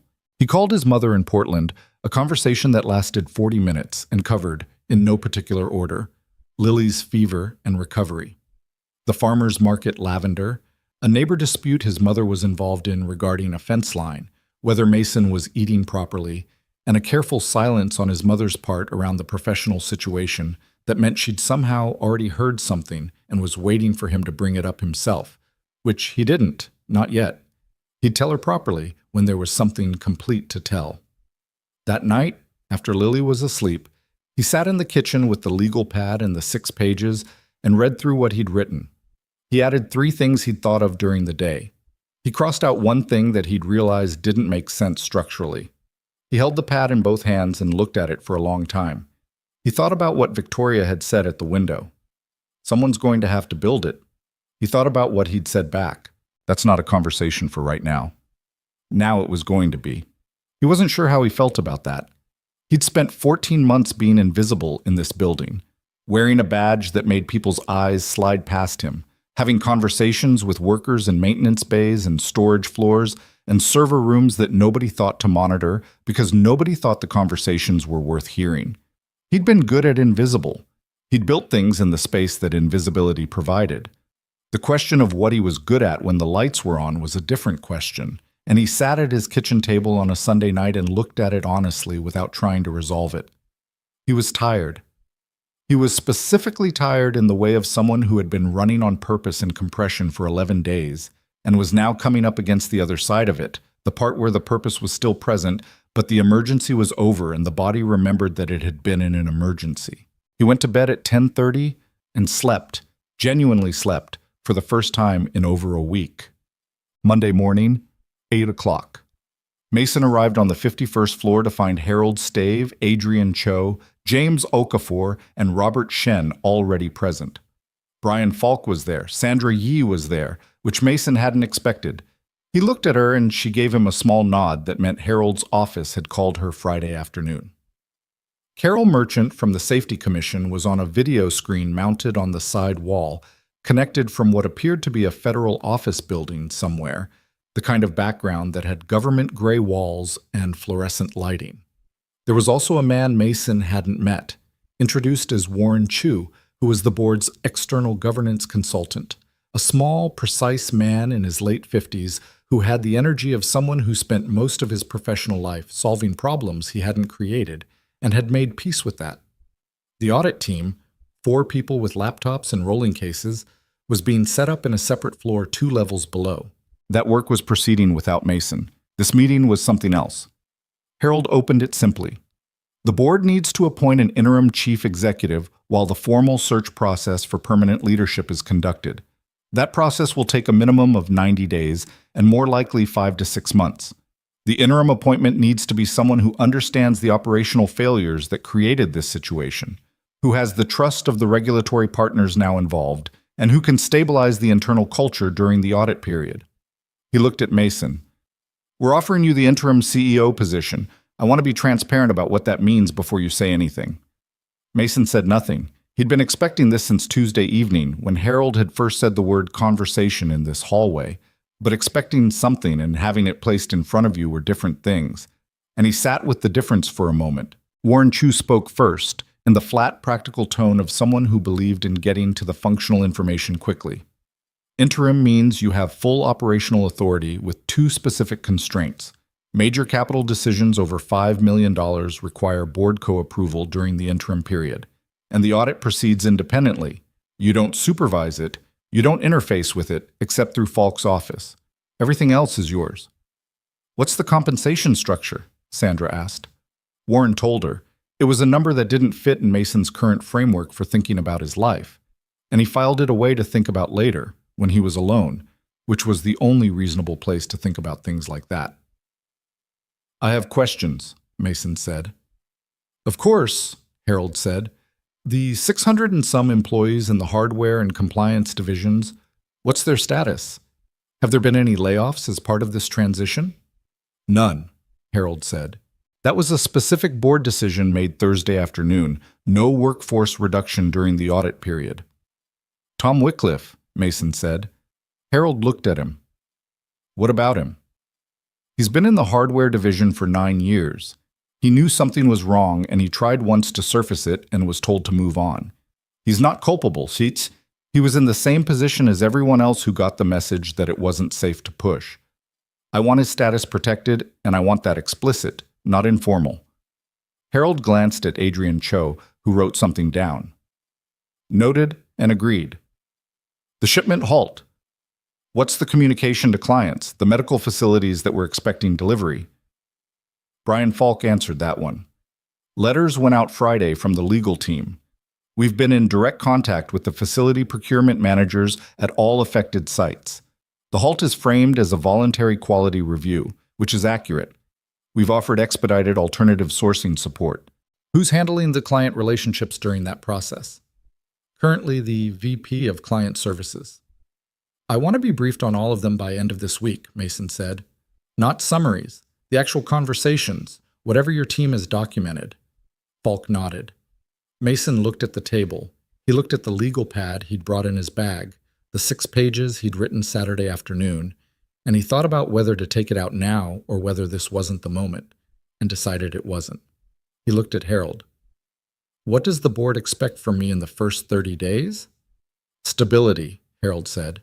Internal and external. The employees need to see leadership that isn't in crisis. The regulatory partners need to see cooperation without defensiveness. The clients need to see accountability without catastrophizing. He paused. You're not being asked to rebuild the company in 30 days. You're being asked to make it possible to rebuild it after that. Mason thought about the 6 pages, about what he'd written and what he'd crossed out, about the specific system that hadn't existed for Tom Wycliffe, the door that had been closed without Victoria knowing she was closing it. I'll take it, he said, on one condition. Harold said, what's the condition? 30 days from today, I want to present a structural proposal to the board, not a vision statement, a specific operational proposal for how internal reporting gets rebuilt, process, protections, oversight. I want your commitment that the board will give it a substantive review. You'll have it, Harold said. And I need an office with a couch, Mason said. Harold blinked. I'm sorry? My daughter is 6. Her school lets out at 3. There are going to be days when the timing doesn't work, and I need to be able to have her in the building. I need a couch. A short silence. Then James Okafor, who had been quiet most of the morning, made a sound that might have been a laugh suppressed into something more professional. Adrienne Cho was looking at her notepad, but the corners of her mouth had moved. Warren Chu wrote something down with the neutral efficiency of a man who had documented stranger requests and would document this one without judgment. I'll have facilities look into it, Harold said, with the expression of someone who was making a note to do exactly that, and was also possibly recalibrating something about the morning. The part of the day that Mason hadn't anticipated was the 3 o'clock all-staff communication. It had been Warren Chu's recommendation, a direct message from the interim CEO to the full company, sent before the end of business on the first day. Warren's logic was straightforward. In the absence of official information, people built their own narratives, and the narratives were almost always worse than the facts. Mason wrote it himself. He sent it to Sandra for a legal read, and she made 2 small adhanges and sent it back. He read it one more time, and then he sent it. It was 4 paragraphs. The first described the board's decisions and what they meant operationally. The second said plainly that the halt on the Series 7 shipment had been the right call, and that the independent audit was not a threat to the workforce, but a necessary process that the company owed to its clients and to itself. The third paragraph said something that Warren had flagged as optional, but Mason had kept. If you've had a concern about a safety or compliance issue that you've been uncertain whether to raise, I want you to know that the answer is raise it. My door is open. If you don't know where to start, send an email directly to my office. Your name will be protected and the concern will be reviewed. That is not a policy statement. It is a personal commitment from me.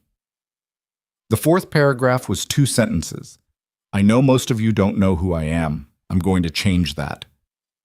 He sent it at 3:22. By 4 o'clock, his new email address, which IT had set up at 2 that afternoon with a speed that suggested someone had told them to prioritize it, had received 43 replies. Most were short. Some were just a sentence. A few were people who said they'd already been thinking of something they weren't sure they should say. 4 of them were from people who had something specific to report. Mason read all of 43. He responded to each one personally, which took until 6:15. 2 of his new assistants' attempts to stop him for a scheduled call went gently ignored.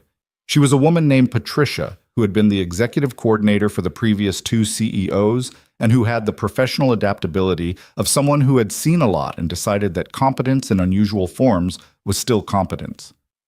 She rescheduled the call without comment. At 6:30, he was still at the desk when his phone rang. Dora. He'd called her at 2 to ask if she could handle pickup, and she'd said of course, and now he answered with the specific tension of a parent who hadn't been there. She's fine, Dora said immediately, because she knew him. She's eaten. She did her reading. She's watching something about penguins. A pause. She asked me why you were at the building with the letters. What did you tell her? I said you were working there now. Different work. Mason leaned back in his chair and looked at the ceiling of the office, which was large, corner-facing, with a view he hadn't had time to look at all day. What did she say? She said, "Is it better work?" I said I thought so. She said, "Okay," and went back to the penguins. He sat with that for a moment.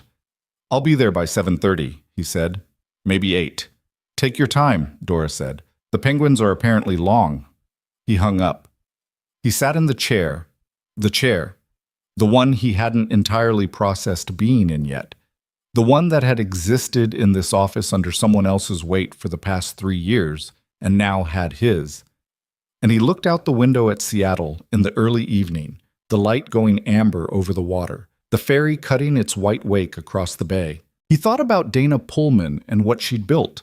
Not the fraud exactly, but the architecture around it, the careful structure of filtered information and managed narratives and the pressure that kept people from asking inconvenient questions.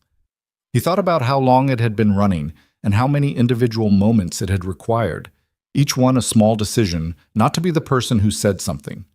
He thought about how a thing like that became invisible from the inside, how you could be in it every day and mistake its persistence for its correctness. And then he thought about Tom Wycliffe, writing 23 pages to Brian Falk's office in the middle of a Wednesday afternoon, apologizing for having stopped after the first attempt, and what it had cost him to carry that for 18 months, and what it was going to cost him to put it down. He opened the legal pad. He looked at the 6 pages. He thought about the 30 days he'd promised Harold and the structural proposal at the end of them. He thought about the 4 emails from employees who had something specific to report, and the question of what happened next for each of those people, not legally, not procedurally, but actually in the functional texture of their working days, in whether they felt the math had really changed or whether they were just watching to see.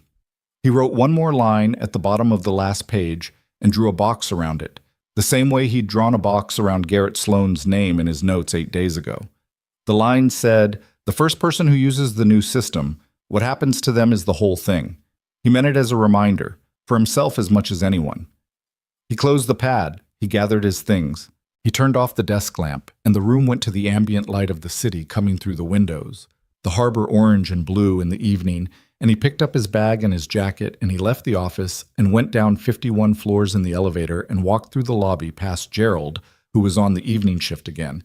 And Gerald looked up from his monitor, and his expression did something complicated. Recognition, and something else. Adjustment, the specific recalibration of a person updating a category they'd had someone sorted into. And then he nodded. "Good night, sir," Gerald said. Mason stopped. He looked at Gerald. "You can still call me Mason," he said. "Same as always." Gerald looked at him for a moment. "Yes, sir," he said, with a slight emphasis on the second word that might have been irony or might have been something more complicated than that. And Mason couldn't tell which, and he let it go and walked out into the Seattle evening, where the air smelled of salt water and rain from somewhere to the north, and his car was in the parking garage, and his daughter was watching penguins, and he had work to do. The weeks that followed were not clean. That was the first thing Mason learned about the difference between identifying a broken system and running one that needed to be rebuilt while still in operation. He'd known it intellectually, had said as much to various people in various ways, but knowing a thing and standing inside it were not the same. The audit ran its full course. The team, which grew from 4 people to 7 by the second week, worked 3 floors below in a space that Mason passed but didn't enter, a boundary he maintained deliberately, even when it was frustrating, even on the days when he could hear through the grapevine that the team had found something he would have wanted to see firsthand. Falk kept him informed at a level that was legally appropriate and humanly insufficient, which was the nature of legal appropriateness, and Mason accepted it. The 4 employees who'd emailed him the first day were met with individually. He did it himself, not through HR, not through an intermediary. He sat across from each of them in the side conference room off the main hallway without Patricia present, without a lawyer in the room, with a door that he kept conspicuously unlocked. 2 of the reports were about specific incidents in the compliance chain, documentation that the audit team needed to know about, and which Mason routed to Falk's office the same day with the employee's name protected as promised. One was about a manager in a different division entirely who had been creating a climate of retaliation against people who raised procedural concerns. A smaller problem in scope, but the same species of problem, the same underlying mechanism. Mason dealt with that one through HR with specific instructions about what outcome was required and a follow-up scheduled for 2 weeks out. The 4th was from an engineer in the hardware division who wasn't reporting anything exactly. She just wanted to ask in person whether it was really different now or whether they were all just waiting for the next version of the same thing. Her name was Renata Osei, and she was 34, and she sat across from Mason with her hands flat on the table in a way that reminded him uncomfortably of how he'd sat across from the board, and she asked her question with the directness of someone who had decided she didn't have anything to lose by being direct. "I don't know yet," Mason said. "Honestly, I think the structure we're building is better. I think the audit creates accountability that didn't exist before. I think the intention is real." He paused. "But intention doesn't answer your question. The answer to your question is what actually happens to the next person who raises something difficult. I don't control all of that. Some of it is me. Some of it is the people around me. Some of it is whether the culture shifts in a way that cultures actually have to shift for, which is slowly and through a lot of small moments that nobody announces." He looked at her. "I think it's worth trying to find out. I think this is a better environment than it was 2 weeks ago, and I think 2 months from now it can be better than it is today. That's what I can honestly tell you." Renata looked at him for a moment. "Okay," she said, not satisfied exactly, but not dismissive. The look of someone who'd received an honest answer to an honest question and was deciding what to do with it. She went back to her division. She sent him an email 2 days later with a specific technical question about the new reporting protocol. He answered it the same afternoon. She replied with a thank you that was 3 words long. He filed it in the back of his mind as data, the way he filed everything. Patricia knocked on his office door at 5:45 on a Friday 3 weeks in, which was unusual. She generally worked until 5 and left with the precision of someone who had decided decades ago that 5 was 5. "There's someone asking for you at the front desk," she said. He looked up. "Who?" She didn't give a name. She said. Patricia paused, with the expression of someone relaying something they found mildly baffling. She said she knows she doesn't have an appointment, and she's not here for anything official. She just wanted to return something. Mason thought about that. "What does she look like?" Patricia described Victoria Hale. He was quiet for a moment. Then he said, "Send her up." Victoria came into the office 3 minutes later in a coat he hadn't seen before, lighter than the dark blazer from the board session, and she was carrying a folder, not the manila one from the night in the conference room, a different one. And she stopped inside the door and looked around the room with an expression that might have been strange to be on the receiving end of for the person who'd last occupied it. "I won't stay," she said. She held the folder out. These are the original investor briefing notes from 8 months ago, the ones Garrett Sloan prepared. I gave Falk the emails, but I thought you should have the context document as well. The one that shows what I actually received versus what the originals contained." She paused. "It might be useful to the audit." Mason took the folder. He held it, not opening it. "Have you given this to Falk?" "I'm going there after this." "Then why?" "Because I wanted you to see it first," she said. "Because you're the one who—" She stopped. She looked at the window, the harbor view, and then back at him. "I've been trying to figure out the right thing to say to you for 2 weeks. I keep writing versions of it, and they all sound either like a legal statement or an excuse." She held his gaze. "So I'm just going to say I was wrong about the way I ran things, about what I paid attention to and what I trusted without looking at, and about the way I treated you that night." A pause. "That's all. You don't have to respond to it." Mason set the folder on his desk. He looked at her for a moment. This woman who was 27 years old and had just had her entire professional world disassembled in the space of a week, and was standing in the office she used to occupy, holding herself with the particular kind of composure that people held themselves with when they were not going to let themselves fall apart in front of someone they'd wronged, which was its own kind of dignity. "Sit down," he said. She blinked. "I told you I'm not here for—" "I know," he said. "Sit down anyway. 5 minutes." She sat. He sat. Outside the window, the harbor had gone to its evening colors. "How are you?" he asked. She seemed slightly at a loss for the question. "I'm figuring things out." "What are you going to do?" "I don't know yet. I have people who want to talk about other opportunities. I'm not ready for that conversation yet." She looked at the folder on his desk. "I keep thinking about Wycliffe. What he said in that email, that he convinced himself the review had caught something he'd missed. I keep thinking about the moment he made that decision, what it felt like from the inside." "Why?" "Because I made the same decision," she said. "Differently, different mechanism, but the same basic choice to stop asking the question that was harder to ask." She looked at her hands. "I want to understand how that happens to people, including me." A pause. "I think I'm going to take some time to actually understand it before I run anything again." Mason looked at her. "That's probably the right call," he said. She stood. She adjusted her coat. She looked at the office one more time, not with longing, or not only with that, but with something more complex, the look of someone who was trying to locate the version of themselves that had inhabited a space and understand the distance between that version and the current one. "Good luck with this," she said. She meant the office, the company, the 30-day proposal, the whole architecture of what was being rebuilt. "I mean that." "I know you do," Mason said. She left. He heard the elevator down the hall. He sat in the office as the light shifted and the harbor went gray and the city turned on its evening lights, and he opened the folder she'd left and read through the investor briefing notes slowly, following the trail of what had been omitted and what had been included and what the difference between those two things had ultimately cost. And the reading took him 25 minutes, and when he finished, he closed the folder and sat for another few minutes in the quiet of the room.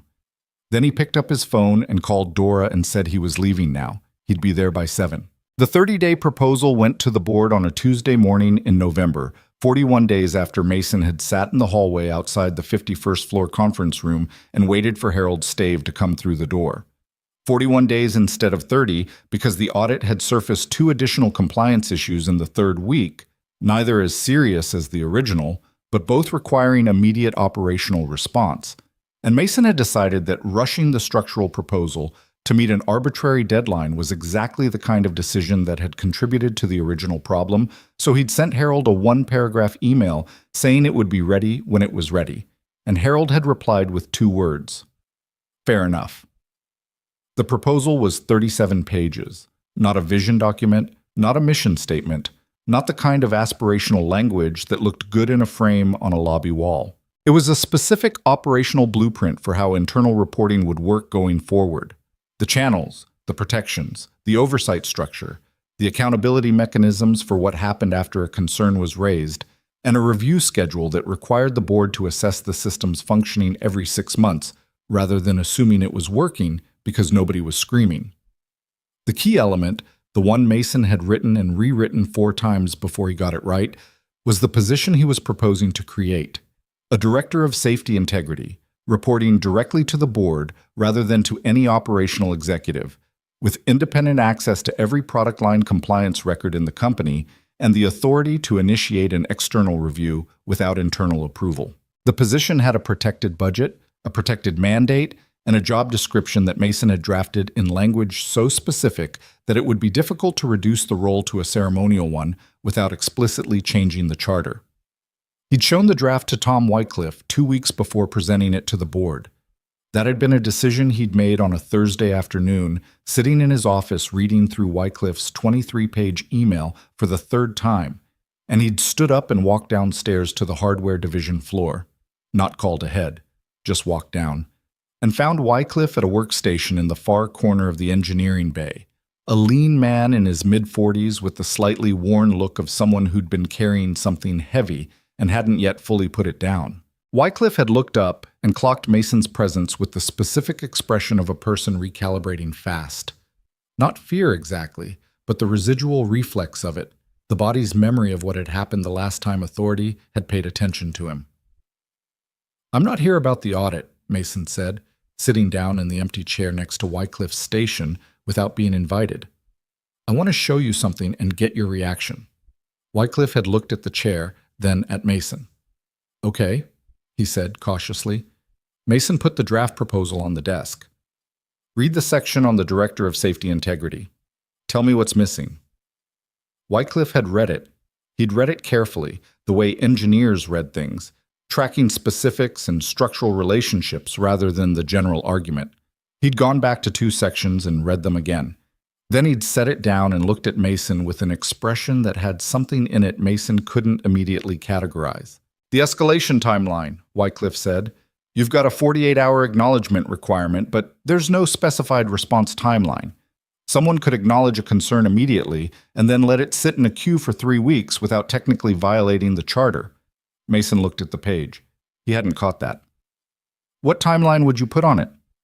10 business days for preliminary assessment, 30 for a full response, with a written explanation required if either window is missed, and that explanation going automatically to the board oversight contact, not just the filer. Wycliffe paused. "And the filer should be able to see the status. A tracking system, not detailed, just received, under review, assessment complete. Something that tells them it didn't disappear into a drawer." Mason wrote all of that down. "What else?" Wycliffe was quiet for a moment. "The language about retaliation protection. It's good, but it's passive. It says retaliation is prohibited. It doesn't say what happens when it occurs anyway, which it will, because that's how people are. You need a consequence structure that's explicit and fast. Within 30 days of a confirmed retaliation incident, there needs to be a documented outcome. Otherwise, the protection is theoretical." Mason looked at him. "You want to be in the room when I present this to the board?" Wycliffe blinked. "I'm sorry?" "You identified 2 structural problems in 10 minutes that I missed in 4 drafts. I want you in the room." The silence that followed was the particular kind that happened when a person was offered something they'd stopped expecting to be offered and had to recalibrate their sense of what was possible. Wycliffe looked at the proposal again. He looked at Mason. "I'm not an executive," he said. "You're the person who tried to raise this issue 18 months ago and got told to move on," Mason said. "That gives you more relevant expertise than most executives I've met." He picked up the draft. "Thursday week, 51st floor, 9 o'clock. I'll have Patricia put you on the list." Wycliffe had said yes the way people said yes when they were still slightly disbelieving that the question had been asked, and he'd come to the presentation and sat at the board table with the careful composure of someone trying not to show that sitting at a board table was something he hadn't done before. And when Adrienne Cho had asked a technical question about the tracking system that Mason had deferred to him, he'd answered it with the direct, unglamorous precision of a man who had thought about these things for a long time and knew what he was talking about. The board approved the proposal unanimously. The Director of Safety Integrity position went into the charter that afternoon. Sandra Yee, who'd been present as outside counsel, called Mason at 4:30 to say the legal framework was solid, and she'd seen this kind of structure attempted at 3 other companies, and this was the first time she'd seen it built with actual teeth. He thanked her and meant it. He didn't tell her that 2 of the revisions had come from a hardware engineer who'd spent 18 months apologizing for having stopped at 1 attempt. The audit concluded in its formal sense on a Monday in December, 63 days after it had begun. The lead auditor, a meticulous woman named Claire Ferris, whose surname Mason had noticed and absorbed the first time he'd heard it, and then set aside in the compartment where he kept things that weren't about the work, presented the full findings to the board in a session that ran 4 hours and produced a written report of 212 pages. The findings were not a surprise to Mason, because he'd been building toward the same picture from his own direction for weeks. But having them in a formal document, numbered and sourced and signed, gave them a different kind of weight, the weight of the official record, the version that would exist going forward as the account of what had happened here, and Mason sat through the presentation and felt the specific gravity of it. The Series 5 data modification had been traced definitively to a senior quality assurance manager named Philip Cross, who had operated under Dana Pullman's direction and who had altered the documentation under pressure from Pullman following a conversation about Q3 delivery timelines. The audit found emails. It found calendar entries. It found a pattern going back further than the Series 5 review. 3 prior instances of documentation adjustment in earlier product cycles, each one smaller than the last in technical significance, but consistent in method, a graduated series of small decisions that had made the next one easier. Philip Cross had resigned the same day he was informed of the audit team's findings. Dana Pullman's termination had already been formalized. The audit found no evidence that Victoria Hale had known about the specific modifications. It found significant evidence that the information management structure she had permitted to operate around her had made it possible for the modifications to remain invisible. The language the audit used was structural vulnerability rather than intentional concealment, and that distinction mattered legally even if it didn't change the outcome. Carol Merchant's commission issued its regulatory finding 3 weeks after the audit concluded. It was a measured document, not a punishment, but an assessment, specific about what had failed and what the company was now required to demonstrate it had fixed. Falk's office had been preparing for it for 6 weeks, and the response was ready the same day. The commission accepted the remediation plan with 1 modification, which Falk's team incorporated and resubmitted within 48 hours. The Series 7 units never shipped. The defective batch was quarantined, inspected individually, and the units with confirmed pressure regulation failures were destroyed.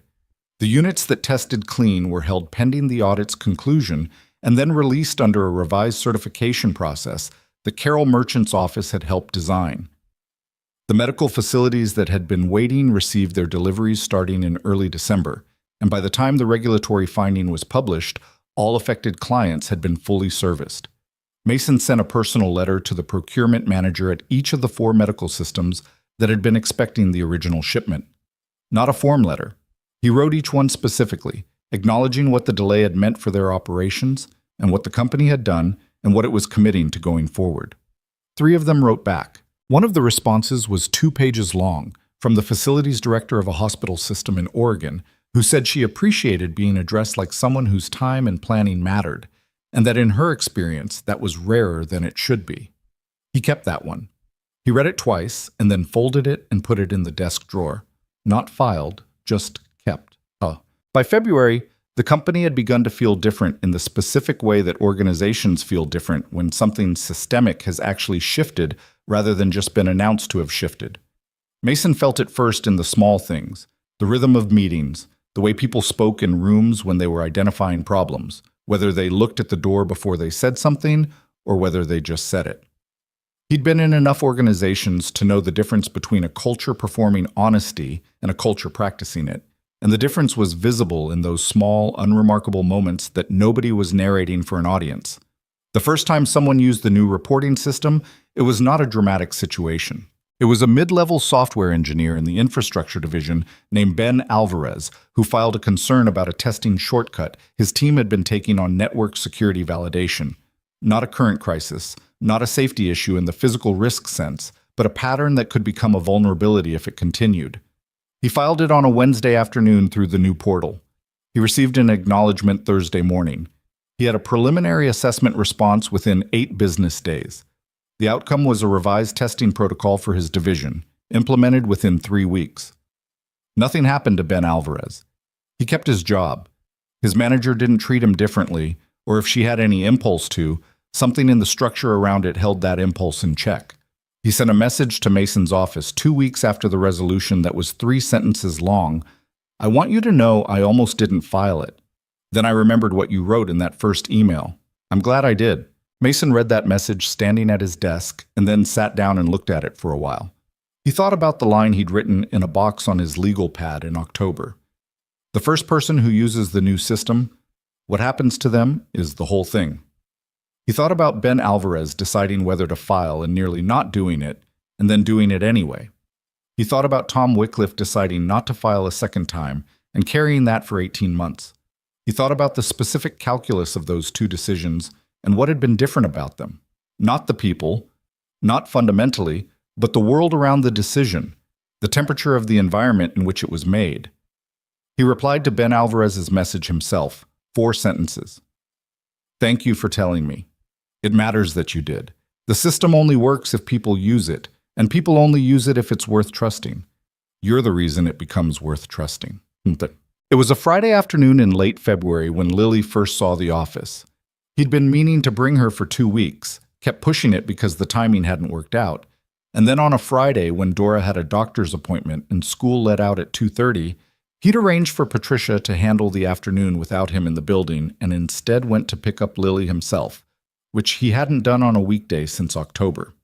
She came out of the school's front entrance in her yellow raincoat, her backpack enormous relative to her body, looking around the pickup area with the specific face of a child who wasn't certain her person would be in the right spot. When she saw him, she didn't run. She was 6.5 now, and apparently had opinions about running being a babyish response to things. But she walked toward him with a pace that was approximately the maximum non-running speed her legs could manage. "You're here," she said. "I said I would be." "I know, but you said maybe." "Okay, I'm here despite the maybe." She accepted this, swinging her backpack to one shoulder with a grunt. "Can we get the soup dumplings?" "We can get the soup dumplings, but first I want to show you something." They drove to the Hale Technologies building. Mason parked in the garage and they rode the elevator up, Lily watching the floor numbers change with serious attention. On 51, she walked beside him down the charcoal hallway with her hands clasped behind her back in the considering posture she adopted when she was taking in new information. Patricia, who was at her desk outside Mason's office, looked up and received the visit with the equanimity she brought to most things. "Hi," Lily said to Patricia with the directness of a child who saw no reason not to speak first. "Hello," Patricia said. "You must be Lily." "How do you know?" "Your dad talks about you." Lily looked at Mason with an expression that suggested she was filing this away. He opened the door to the office, and she walked in and stood in the middle of it and looked around. At the desk, the windows, the view, and was quiet for a moment. "It's big," she said. "It is." She went to the window and looked out at the harbor. The February light was thin and clean, the water gray-blue, a container ship moving slowly under the bridges to the south. She stood with her hands pressed against the glass the way children press against glass, leaving prints, and looked at the city for a while. "Is this where you work now?" she said. "Yes." "Every day?" "Most days." She turned and looked at the couch along the side wall. The one Facilities had sourced and installed in October, a low charcoal sectional that was neither stylish nor particularly comfortable, but was undeniably a couch. "Is that for me?" "It's for when you're here and I need to keep working." She went and sat on it. She bounced experimentally. She looked at the window again. "I can see the water from here." "You can." She seemed to be processing the full information of the room, not just the furniture and the view, but something more diffuse, something about what the room meant and what it had to do with him and why they were here on a Friday afternoon. She was 6.5, and she processed things in her own sequence, and he had learned not to rush that. "Daddy," she said. "Yeah." "Remember when we came here in the rain?" He looked at her. "Yeah, I remember." "And you were carrying me and it was really wet." "Yeah." She kicked her feet slightly, the way she did when she was settling into something. "And then you got fired." "I did." She looked at him with her mother's gray-green eyes. And now you work here. Now I work here. She considered this with the full seriousness she brought to things that were actually serious. Then she looked at the window again, at the harbor and the thin February light. "That's kind of weird," she said. "Yeah," he said. "It is." She seemed satisfied with that. She pulled Pepper the rabbit from her backpack and set him on the couch cushion beside her and picked up the rabbit book from her bag. She'd been carrying it in her backpack since they'd bought it in October, something he'd noticed and not mentioned, and opened it to somewhere in the middle, apparently rereading, and settled in.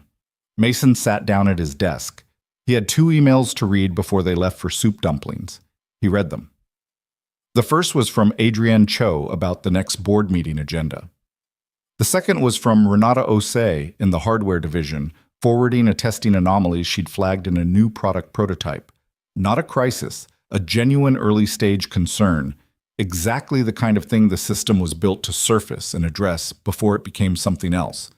He replied to Renata first. "Good catch. Route this through the SY portal and copy me. I want to see how the process handles an early-stage flag." He sent it and sat back. Across the room, Lily was reading with her feet dangling and Pepper beside her and the gray harbor light on her face, and the office was quiet around both of them. There's a thing that happens to people who carry a truth nobody wants to hear. It's not the heroic version of the story, the one where the lone voice persists until justice arrives and everything resets to good. That version exists in movies and in the way we summarize events later when we're trying to explain them to someone who wasn't there. What actually happens is more like what happened to Mason Reed, which is that you spend a long time being the person in the wet jacket in the wrong room, and you learn to operate in the gap between what you can see and what other people are willing to acknowledge. And that gap can hollow you out if you let it, or it can become the thing you're built around, depending on something in you that probably has a name but resists being named cleanly. Mason never described himself as brave. He would have found the description genuinely baffling, in the specific way that people who've done difficult things under necessity find the framing of it as courage strange, because from the inside it never felt like a choice between courage and cowardice. It felt like looking at something true and deciding that the truth was not optional, that you couldn't unknow it, that your awareness of it had made you responsible for it whether you wanted that or not. He'd learned that from the loss of Claire, or he'd learned it before that, and Claire's death had confirmed it in the deepest way losses confirm things. What you know is what you're accountable for. The rest is just the story you tell yourself about whether it was your problem. Dana Pullman had known something was wrong, at some level, from the beginning. Philip Cross had known it more specifically. Garrett Sloan had known it and summarized it away. Tom Wycliffe had known it and convinced himself he'd missed something. Victoria Hale had known it was possible to not know things and had built a structure that made the not knowing comfortable. Each of those people had made a version of the same decision at different points, with different amounts of information and different stakes and different pressures, and the cumulative effect of all those individual decisions was a defective product loaded into trucks pointed toward hospitals, and a maintenance worker in a wet jacket deciding that someone in that building was going to know what he knew before Thursday morning. None of it was clean. That was the part that the clean version of the story left out.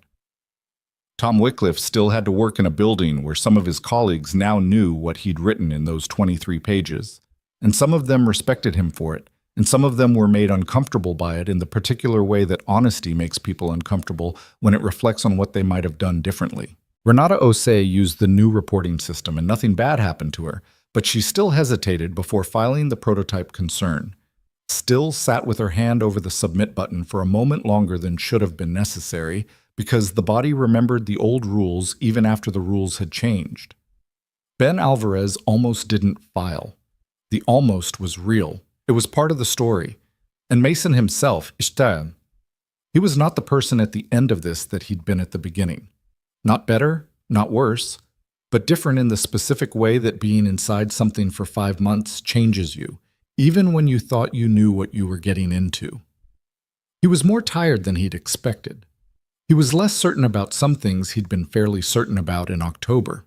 He had made at least 3 decisions in the first 90 days that he later thought were wrong, and one of them had been wrong in a way that affected someone else. A mid-level manager he'd been too quick to assess and too slow to course correct on.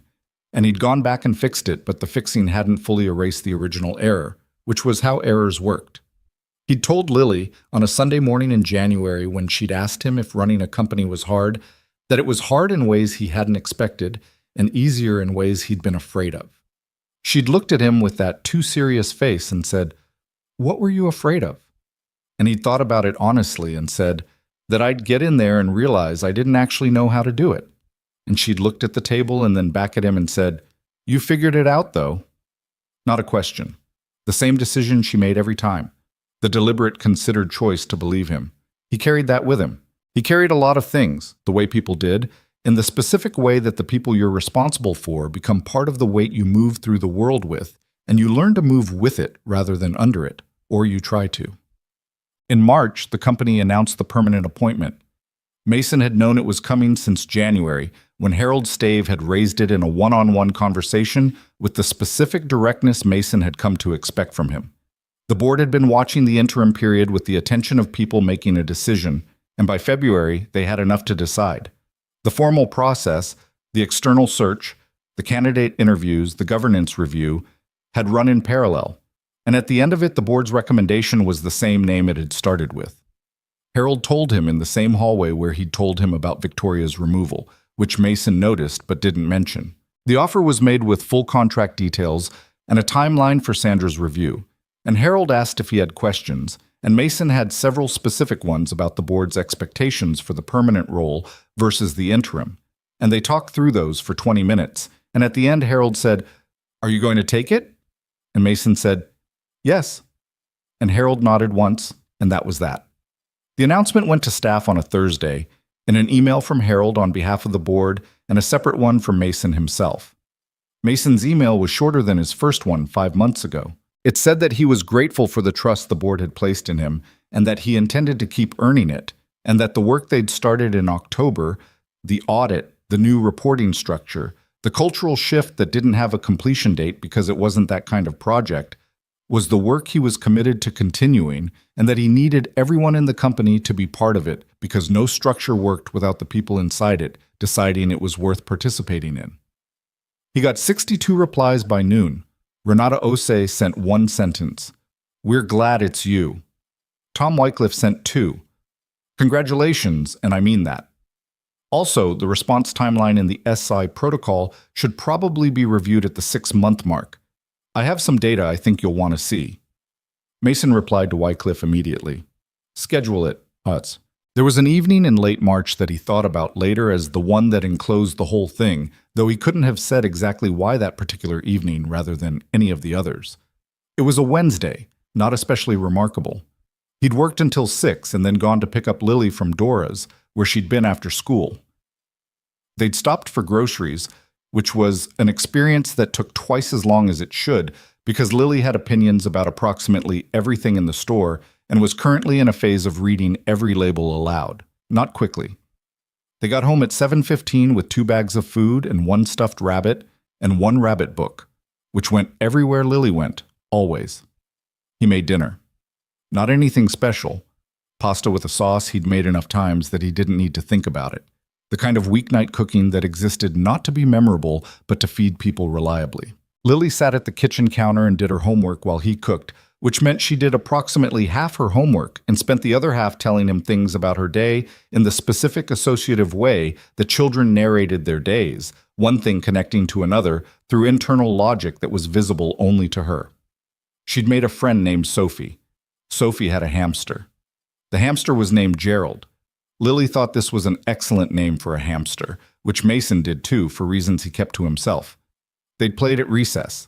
Sophie wanted to come over sometime. Could Sophie come over sometime? Mason said yes. Lily returned to her homework for 4 minutes and then reported that there was a boy in her class who had said something unkind to another kid at lunch and she hadn't said anything about it, and now she felt bad. Mason set the spoon down and looked at her. "What kind of unkind?" He said Marcus was dumb because he couldn't read the word fast. "What did you do?" Lily looked at the counter. "Nothing. I just watched."